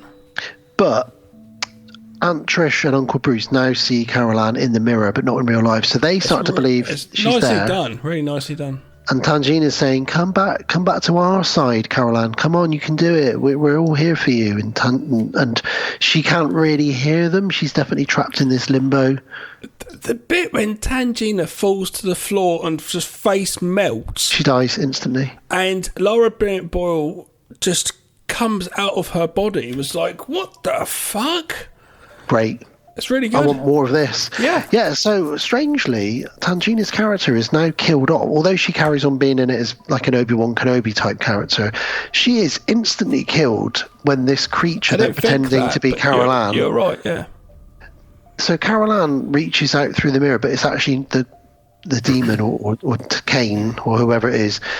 Instantly, she rots into a corpse, and then, like Gav's just described, her body then is moving around, and Lara Flynn Boyle crawls out of Tangina's corpse. She's dead. And apparently Zelda Rubinstein was a bit annoyed that her character got killed off so abruptly, but it is what it is. Yeah, Donna climbs out of her, so she sacrificed herself essentially. They take her and shower her, they lie her down. Same as Obi-Wan Kenobi. It is. In He Star gets Wars. cut down. Like, I keep coming out with Obi-Wan Kenobi in these films. Yeah, go on. use the Force, Luke. There's the Force. Look. Use the Force, Carol Ann. No, I wouldn't leave Dr. Seaton alone with my Donna. If my daughter was Lara Flynn Boyle. You kebab. He says, you look after her while we go off. I had a kebab the other night. And he lies her down, and you've already told us this. Did I? Oh, you did, didn't I? I was well into it. Fucking hell. This is how bad Poltergeist 3 is. Gav's telling us for the second I time. was thinking how great that kebab was. It's those so- chilies, though. It's those. I ask for loads of chilies when I go. They're so nice and juicy. The last thing Donna says to Dr. Seaton is, she's drowning. Carol Ann is drowning there. Trish starts freaking out. She actually says at this point, I've had enough of this, Bruce. I never wanted that girl here. I want to ship her back to my sister and forget all of this. And he's like, yeah, but she's missing. We don't know where she is. And she's like, well, she's probably playing a trick on us. I just want to get rid of her. So she's had enough, Trish. The family is falling apart, and that's when Kane can get in, Gav. Kane needs cracks in the family. Otherwise, you know. So Dr. Seaton chases Carol Ann's reflection down the corridor, and the lift opens, and he sees her in the reflection of the lift, and he thinks, oh, she's in there, but she's not in there, but she's not in there, but she is in there. Strange. And then the lift opens again, and it's no lift, it's just the shaft. And Donna comes up behind him. Shove. Pushes him in. Ah! Splat. And Scott comes out the lift, and they start giggling, and they're not actually Scott and Donna, they're like a possessed. Yeah, because for no reason he rips half of her face off, and then they're just don't walking get along. that. It makes no sense. It's it's forced. It's pushing down our face that they're not real, and it's like. But also, just it's pointless. a callback. It's a callback to the first Poltergeist where the guy ripped his face off. But that just makes me want to watch the first movie, which is a lot better. And then she says, she believed we were really them. And you're like, what? What are you doing? This is nonsense. It's decent use of mirrors still, of the trick they've got going on with their reflection being seen where the reality is not being seen is good. Well, Bruce and Trish continue to argue. She thinks that Carol Ann is tricking them, so they head down to the basement. Well, they see glimpses of her, so they start just seeing her go around a corner, kind of like that Donald Sutherland movie with that. Don't look now. Yeah, Great movie that is. I don't really like it. I love it. Don't like it. It's got one of the weirdest sex scenes you'll ever see. Yeah, so they go into a freezer room, and all the dead pigs start wiggling around and winking, and then a big whooshing watery void a big wet void starts coming at them. Just very quick, I've dissed the music the whole time. At this point, the hidden music isn't too bad. It works fine as a compliment, not a compliment, an accompaniment behind. Nothing major, but it's working okay at the moment. And then Tangina pops out of the big wet void and says, outside in. And then they're instantly transported into the Freezer. car park. Oh. No, they've gone from the freezer to the car park. Sorry. Now, at this point, Trish still isn't convinced. You've just been teleported from a room full of moving dead pigs into the car park, and you're still not convinced that this is real. All the cars start up. This is quite cool. Yeah, But this Kane's in shouldn't- one of the cars. But Kane shouldn't be in it, and this shouldn't be a Poltergeist movie. It should be just Tom Skerritt and Nancy Allen's mum and dad, and a building which takes on its mind of its own. That's this has been a lot better film. Or Tom Skerritt challenges Kane and says, "What do you want?" And he says, "I want you, all of you." And then Bruce lights some fuel, and that blows up a car. Then that turns on the sprinklers, and all the snow and ice vanishes. A huge explosion. It was fucking ridiculous. So that is I bet that was more than they thought was going to happen. I guarantee it. Keep it in the movie. Yeah.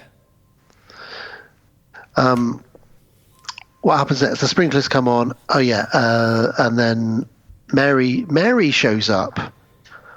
Some woman called Mary we met once earlier. One of Tom Skerritt's work colleagues shows up. And she says, "Oh, It's all normal. It's all okay. what are you again. guys doing kissing in the basement? Hey, you must have a fixation for it." Well, just to let you know that Carol Ann and Donna are upstairs asking where you are. It's kind of like it was all a dream type scenario. But really, she's probably not really Mary. She's more likely to be one of the demons pretending. So why is Kane even doing this? He just wants Carol Ann. Is he just playing with them? I don't know, Gav. And to be honest, I don't care. Yeah, I know. I'm not watching this one again. So they all get in the lift. It goes crazy. It stops between floors, but they get out, which I'm always like, don't do that. You're going to get chopped in half. I did that once in real life. You got chopped in half? No, I climbed out through a lift when it was halfway between floors. I think I told this story before. I was doing a paper round. Oh. Well, I didn't know about it really then. I was about 12 years old, and it was the only way out, really.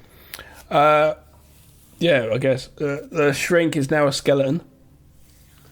Yes, they see Dr. Seaton dead on top of the lift. And so there's only one place that Kane can't get to us, the roof. Let's go to the roof. Why? Why? Because he could get them anywhere. He's gone from a house in the suburbs now to here, so... Now, what would have been good is if they got up there and they'd found John McClane up there. Attacking people. Get back down, it's too dangerous up here. Oh, I hope we could do that with AI. Mash up movies. Getting to the top of the Poltergeist 3 tower and John McClane's up there. I can't wait. Welcome to the party, pal. That's it. Oh, so good. And loads of other movies that take place on the top of buildings. You could edit that, though. You just edit a shot of him saying, "Well, to the party," like that, and then just cut to it. You could do it. I'd love to see that. So Carol Ann then appears and says, weirdly, "You should just all leave me alone with Kane. I'll lead them all to the light and let you all live, and I'll die. It's fine. It's not a problem." But Trish says she has a change of heart. She says, "No." She dives into the vortex. It's very snowy and icy. At this point, we had just got a movie about a mum and dad looking for a lost kid around a building. Well, an auntie and uncle. No, but it could just be like that. And I don't know. It's like, what's going on here? And it's because a lot of the script wasn't done, so the editors had to do what they could. So, Trish calls them all by name. Bruce, Donna, Carol Ann, Tangina, where are you? Where's my family, Kane? Where are they all? The bit when on the scaffolding outside and Tom Skerritt has a spade and hits the window, the spade then growls at him. I don't get that scene. I don't know what's going on. That's the only swear word as well. Trying to say you're not allowed to get back in, I guess. When the spade growls at him, he says, "You motherfucker," or something like that to the spade. It's like, why is that the only swear word in this? To a spade. Well, you can only have one with a 15 back in the day. But we get some good effects with mirrors, and lots of skeletons show up. Kane gets beheaded, and the head lies on the floor chattering away for ages. It's not a very good effect. And then he reappears again, so he's not actually dead. But this time Tangina shows up, and she says, "Let me lead you to the light, Kane, not Carol Ann. I have the same powers as her." And he's like, "Oh, all right then, I will." So he could have just gone with Tangina the whole time. Why didn't Tangina sacrifice herself at the beginning? So she takes his hand. she sacrifices herself. She leads Kane to the light. Bruce, Carol Ann, and Donna all reappear in the real world. And at this point, it isn't actually Heather O'Rourke for this scene because she'd passed, so you don't see her face. He's cuddling a different child. When they come out the light, the composers just does some random piano notes. There's nothing. It's like, what thought was here for this? Well, what I think, emotion are you trying to convey? I don't think anybody gave a shit at this point because Heather had died. So for these last few scenes, that's why it's so muddled. But the composer's later on doing this, once the film's finished in the comfort of his own home, he's just doing what he visually sees, or not studio or whatever, or she is, or they are. And it just ends with, she saved us. And you don't see Heather, obviously. You don't see Carol Ann's face. And then when you think it's all over, they're obviously trying to set up a sequel, even though this movie is appalling. It's supposed to be a Poltergeist, not a building. And lightning strikes the building, tower, and then you hear... you might as well say, I'll be back. Not good. Really not good. Well, it's not often I don't recommend a film, Gav. It isn't, actually. Yeah. Now, look, I will emphasise there are some positive points before I tell you my final summary. Tom Skerritt and Nancy Allen do quite well with what they've got. The special effects are fantastic on the mirrors and everything, you know. But this, I would only tell you to watch this film if you've never seen it. I wouldn't recommend it, though. And you're a completist. I wouldn't recommend it. If you've seen Poltergeist 1, stop there. Maybe watch 2. It's very good. But don't worry about 3. It's not worth your time. And if you haven't seen it for a while, don't worry about revisiting it. It's not very good. There's a reason it's the only one on UK Netflix.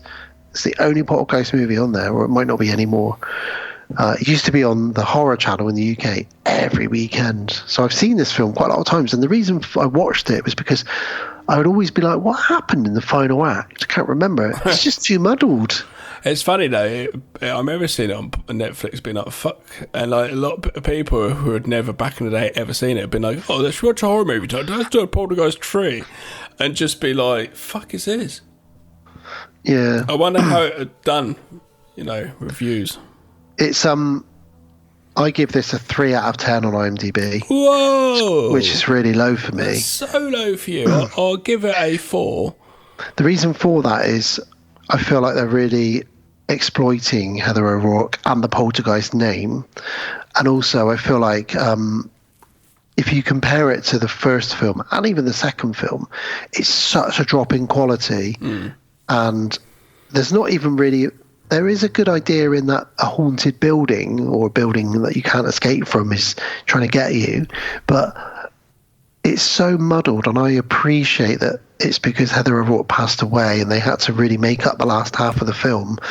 They probably all took a month or so off, and then the studio was like, okay, you've had some time to grieve, now fucking finish this film. And they're all like, well, hang on a minute, what do we do? Like, how do we do it? So they just did what they could, but they didn't do a great job, and it's just that's such a shame, really, that this is the third one in a trilogy, really. Yeah. But it is what it is. So I wouldn't recommend this. No, and I'm boiling hot. We're going to have to get out of here soon. Fucking hell. I've said what I've said about this film. I think it should be a different film entirely, and I think that would have worked probably better. Before we go to our outro to say goodbye to everyone, I'll very quickly wrap up the Poltergeist franchise by quickly mentioning Poltergeist 2015, which we have talked about before, with Sam Rockwell. Oh, yes. It's just... Sam Rockwell, and I remember the release of it, he actually said it's crap. I'd actually say it's probably better than Part 3, but it was awful. I watched it. It's not great, and it's not worth your time either, really. No, it was. Let me fucking get at it. Give me the money to make the fucking film. But surprisingly, the one part of the Poltergeist franchise I will mention, which some people might not be aware of, is a series which came out in 96 for 4 seasons, so 96, 97, 98, and 99. Poltergeist Legacy? Poltergeist The Legacy, and it's about... I remember hearing that and going, oh, I went and watched that. What channel was it? Was it Sky? Or? I think it was like... what channel was it? Sky Lanta or some shit. Sci-Fi Channel and Showtime channels. Okay. So I watched this because I basically downloaded the whole show back when I used to download stuff, and I thought I'm going to check this out because I've got a bit of a soft spot for 90s TV shows, like the X-Files and stuff like that. And this is basically like a bit like the X-Files. It's a group of like 4 or 5 people who run something called The Legacy. It's got nothing to do with Poltergeist or anything like that. It's just a cash in on the name. But actually, it is enjoyably trashy, I should say. It's not got a Poltergeist in it. Nothing to do with Poltergeist. Every week it's a different story. They go and investigate a different ghost or a different supernatural occurrence. Sometimes it's linked into one of the cast members. Some of the stories follow through. But basically they're called The Legacy, and they investigate different things around America. There's like a British guy, an Irish guy, a Scottish guy, an American guy. There's a Friday the 13th series, nothing to do with Friday the 13th, wasn't there? Yeah, there is that. There's also the Nightmare on Elm Street series. Obviously, that is to do with it, but also not. It's not either. So yeah, it's a standalone really. But I just wanted to mention that there is a series. I probably wouldn't recommend it because it's 4 seasons. But if you want something trashy and you ever come across it, it's worth watching. It's for a bit of fun. If you're like me and you have a lot of time, or don't really anymore. Back when I had a lot of time. Yeah, I remember being younger. I remember when the only time you could watch some American TV, which was like some wrestling stuff, and Freddy's Nightmares was like something like 3:30, 4 o'clock in the morning on ITV. It'd be like looking at the TV guide going, I really want to watch Freddy's Nightmares, but I don't want to stay up till 3:30 in the morning. I'm like a little kid. I used to record them though. Yeah. But that's when they used to be on. It's so weird. My friend had Sky, and he used to record Freddy's Nightmares. Oh, cool. Probably only about 4 episodes, to be honest. But we had them all on a tape, and we'd watch them. We had I've never really seen many of them because I just can access Brad Pitt? I think Brad Pitt or Johnny Depp, one of them was in it. No, it wasn't Johnny Depp. It was Brad Pitt, I think. We had the one with him in it, whoever it was, someone famous like that. Yeah. They are what they are. They try and cash in. They try and push it with these franchises and turn them into series, and it's not going to work, really. No. Right. But there we go. That's Poltergeist. Let's get out of here before I am the Incredible Melting Man. I don't want to see that. All right, then.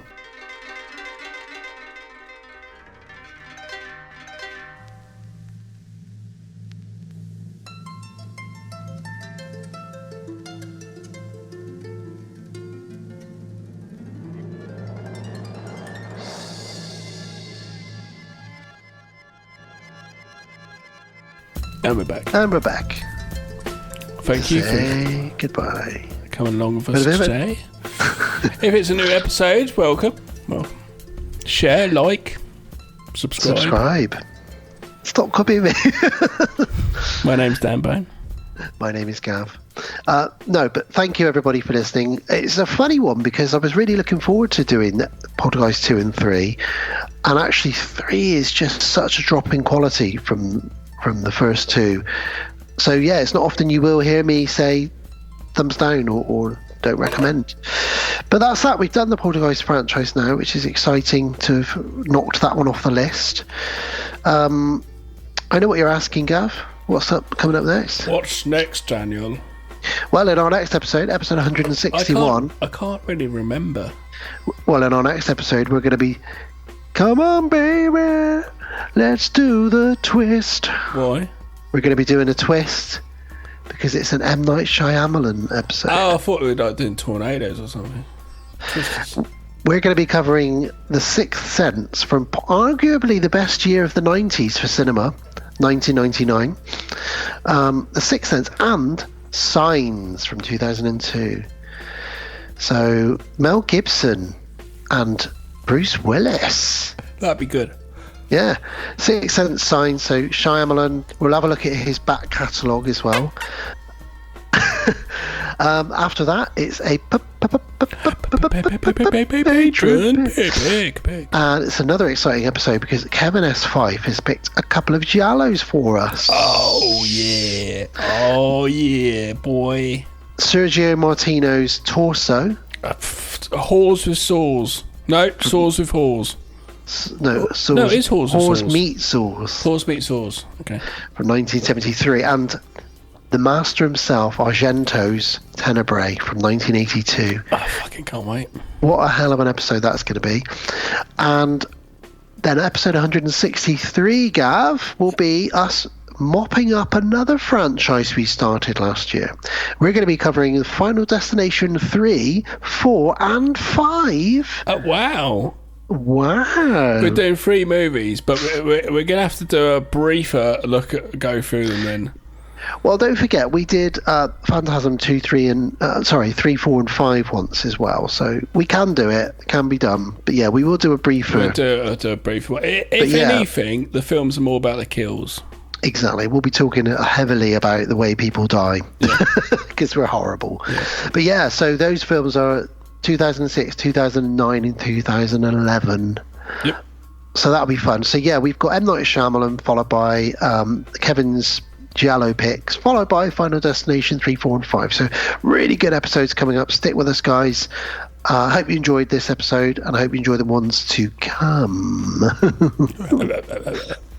So before we say our goodbyes and thank yous, I'll do some housekeeping. And as always, we have been the podcast on Haunted Hill. Thank you for listening. Thank you. Subscribing, sharing, or whatever it is you do. We are a proud member of Legion Podcast Network and have been for 10 years now. We will be entering our 11th year this December, which is crazy. We are also under Deadbolt Media. More on that in a moment. You can find out more about Legion Podcast if you visit the website legionpodcast.com. You can find out more about us and all the other shows on the website there.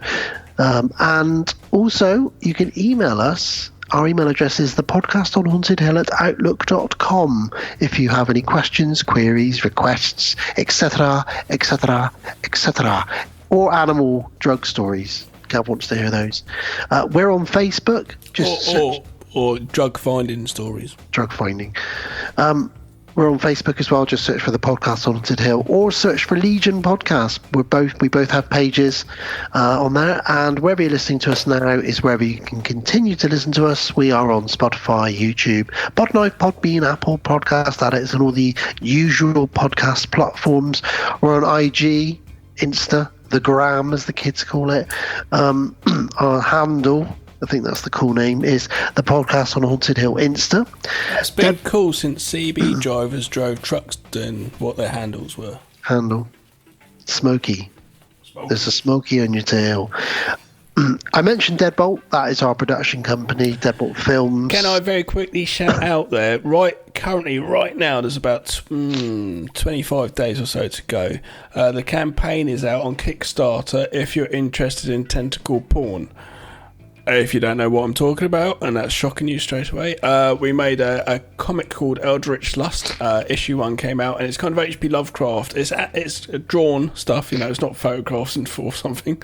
It's animation, and issue 2 is currently being funded if you want to get involved. If that's your bag, it's not just straight, it's gay as well. It's yeah, it's got something for everyone. And it's really incredible art. It's actually a very beautiful artwork, and it involves things. Well, that's Deadbolt Films. That's our production company. Under the umbrella of Deadbolt Media, there is obviously the podcast on Haunted Hill. There's also Gav's other podcast, which is the High Strangeness podcast with my lovely Sarah, where we look at strange and weird things. Recently, we released the last episode of stuff that you find on the beach. Washed up on the beach. Yeah. Dildos and drugs. Things. Just like what I've got under my bed, really. And also there are comics, not just tentacle porn comics. There are other comics as well, and there's some short films, there's some features. Yeah, and if you go to our YouTube channel, Deadbolt Films, you will find more about it there. And we're on Instagram if you want to follow us. It's just Deadbolt Films. Do subscribe to YouTube. We don't have stuff all the time because it takes us quite a long time to make the stuff, but when we do make it, it's fairly decent. I'd like to try and say it's fairly decent quality. It just takes a while to make them. We are also part of Patreon. So, if you want to support the show and keep us going in a monetary sense, then for as little as £1 or $1 a month, you can do so. Thank you so much. Thank you to our patrons. About doing it, and if you are doing it.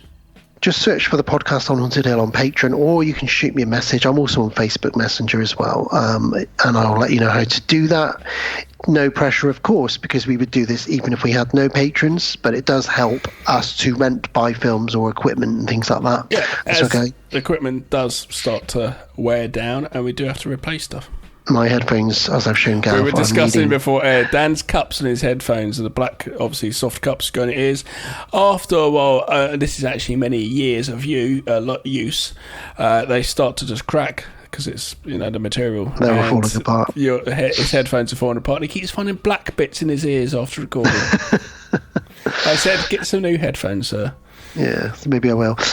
So if you become a patron, you will get a T-shirt in any size in one of 3 colours sent to you wherever you live in the world. You'll also get to program an episode, because every 3 episodes is a patron pick where you pick the 2 episodes. Yes.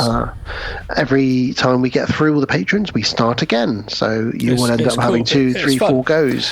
By the way, do try and get the same headphones, because your microphone sounds very good. It's always been very clear. Thank you. I will do my very bestest. You will also get exclusive access to any extra content we put out. Sometimes we release our episodes a week early just for our patrons. We do bonus content occasionally, and every Freaky Friday we release one of our old episodes. So eventually all of our back catalogue of episodes will be on Patreon. Yeah. And we don't, all the times we don't release episodes early to you patrons, it's only because of the schedule, and it's easier just to get it out because we've got to work stuff out. But we try to do like at least a week early or something. Sometimes for patrons. It doesn't always happen though. Sometimes if life works out, stuff conflicting stuff. Yeah, we almost end up banking an episode or 2 occasionally, so we can release them earlier. But sometimes we just drop them, and sometimes we're delayed from recording problems. And as always, we thank our patrons by name at the end of each episode, which I'm going to do now in the style of Zelda Rubens. I'm not really going to do it like that. But thank you ever so much to Dante Carolan, to Don Collier Carolan, Matthew Godley Carolan, Jamie Jenkins Carolan, Kevin S. Fife Carolan, Sarah Kay Carolan, Rachel Carolan, RJ McCready Carolan, and Lex Boo Carolan. Lead us into the light. This house is clear. 122 Carolans used in the Poltergeist 3. So I guess if you are going to watch it, have a drinking game with some friends. Yeah. Can you imagine? I would say smoke a bong, but you'll be asleep. Wouldn't happen. Carolan, 122 times. That's nuts. Yeah. But that's it. That's episode 160 in the bag. Thank you for listening, everyone. Thanks for coming along with us. We thoroughly enjoy it. I'm hot as shit this time, but at least I'm not smelling shit this time. You're hot as shit. You just don't smell of shit. Good. It's what you want in someone, really. Hot as shit, but they don't smell of shit. That's very true. It's worse if it's the other way around. It's a weird phrase, isn't it? Oh, she's hot as shit.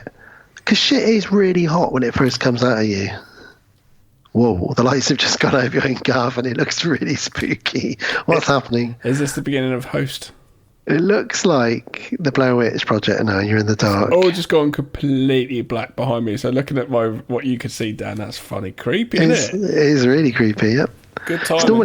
It's normally me that has the spooky stuff happen. But there we go.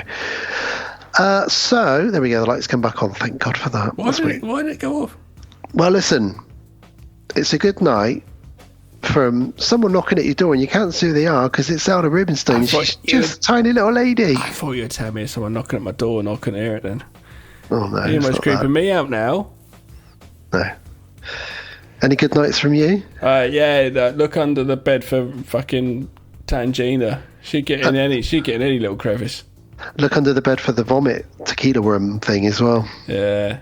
And it's a good night from Carolan. It's a good night from Cain, because God is in his holy temple. You got that thing under the bed. You got Cain at the front door. You got Tangina in any old little hole she can get into. And on top of all of that, Carol Ann's in the mirror. Yeah, it's just people all over the place. It's like a fucking hide and seek.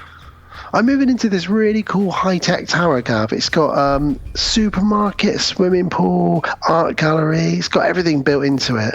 Trouble is, it's got fucking ghosts everywhere. Yeah. Mirrors are all cracked. I can't see shit. There's a dead guy on top of the lift. I'm just waiting for this light to go out again. Don't go out. Well, listen. Good night, Gav. Good night, me. Good night. And it's a good night. Creepy and Carol Ann. scary. I'm scared, Daniel. Take care. Scared. Bye. Take care, everyone. Bye. Goodbye. Thank you for listening to the podcast on Haunted Hill. We will be back again real soon.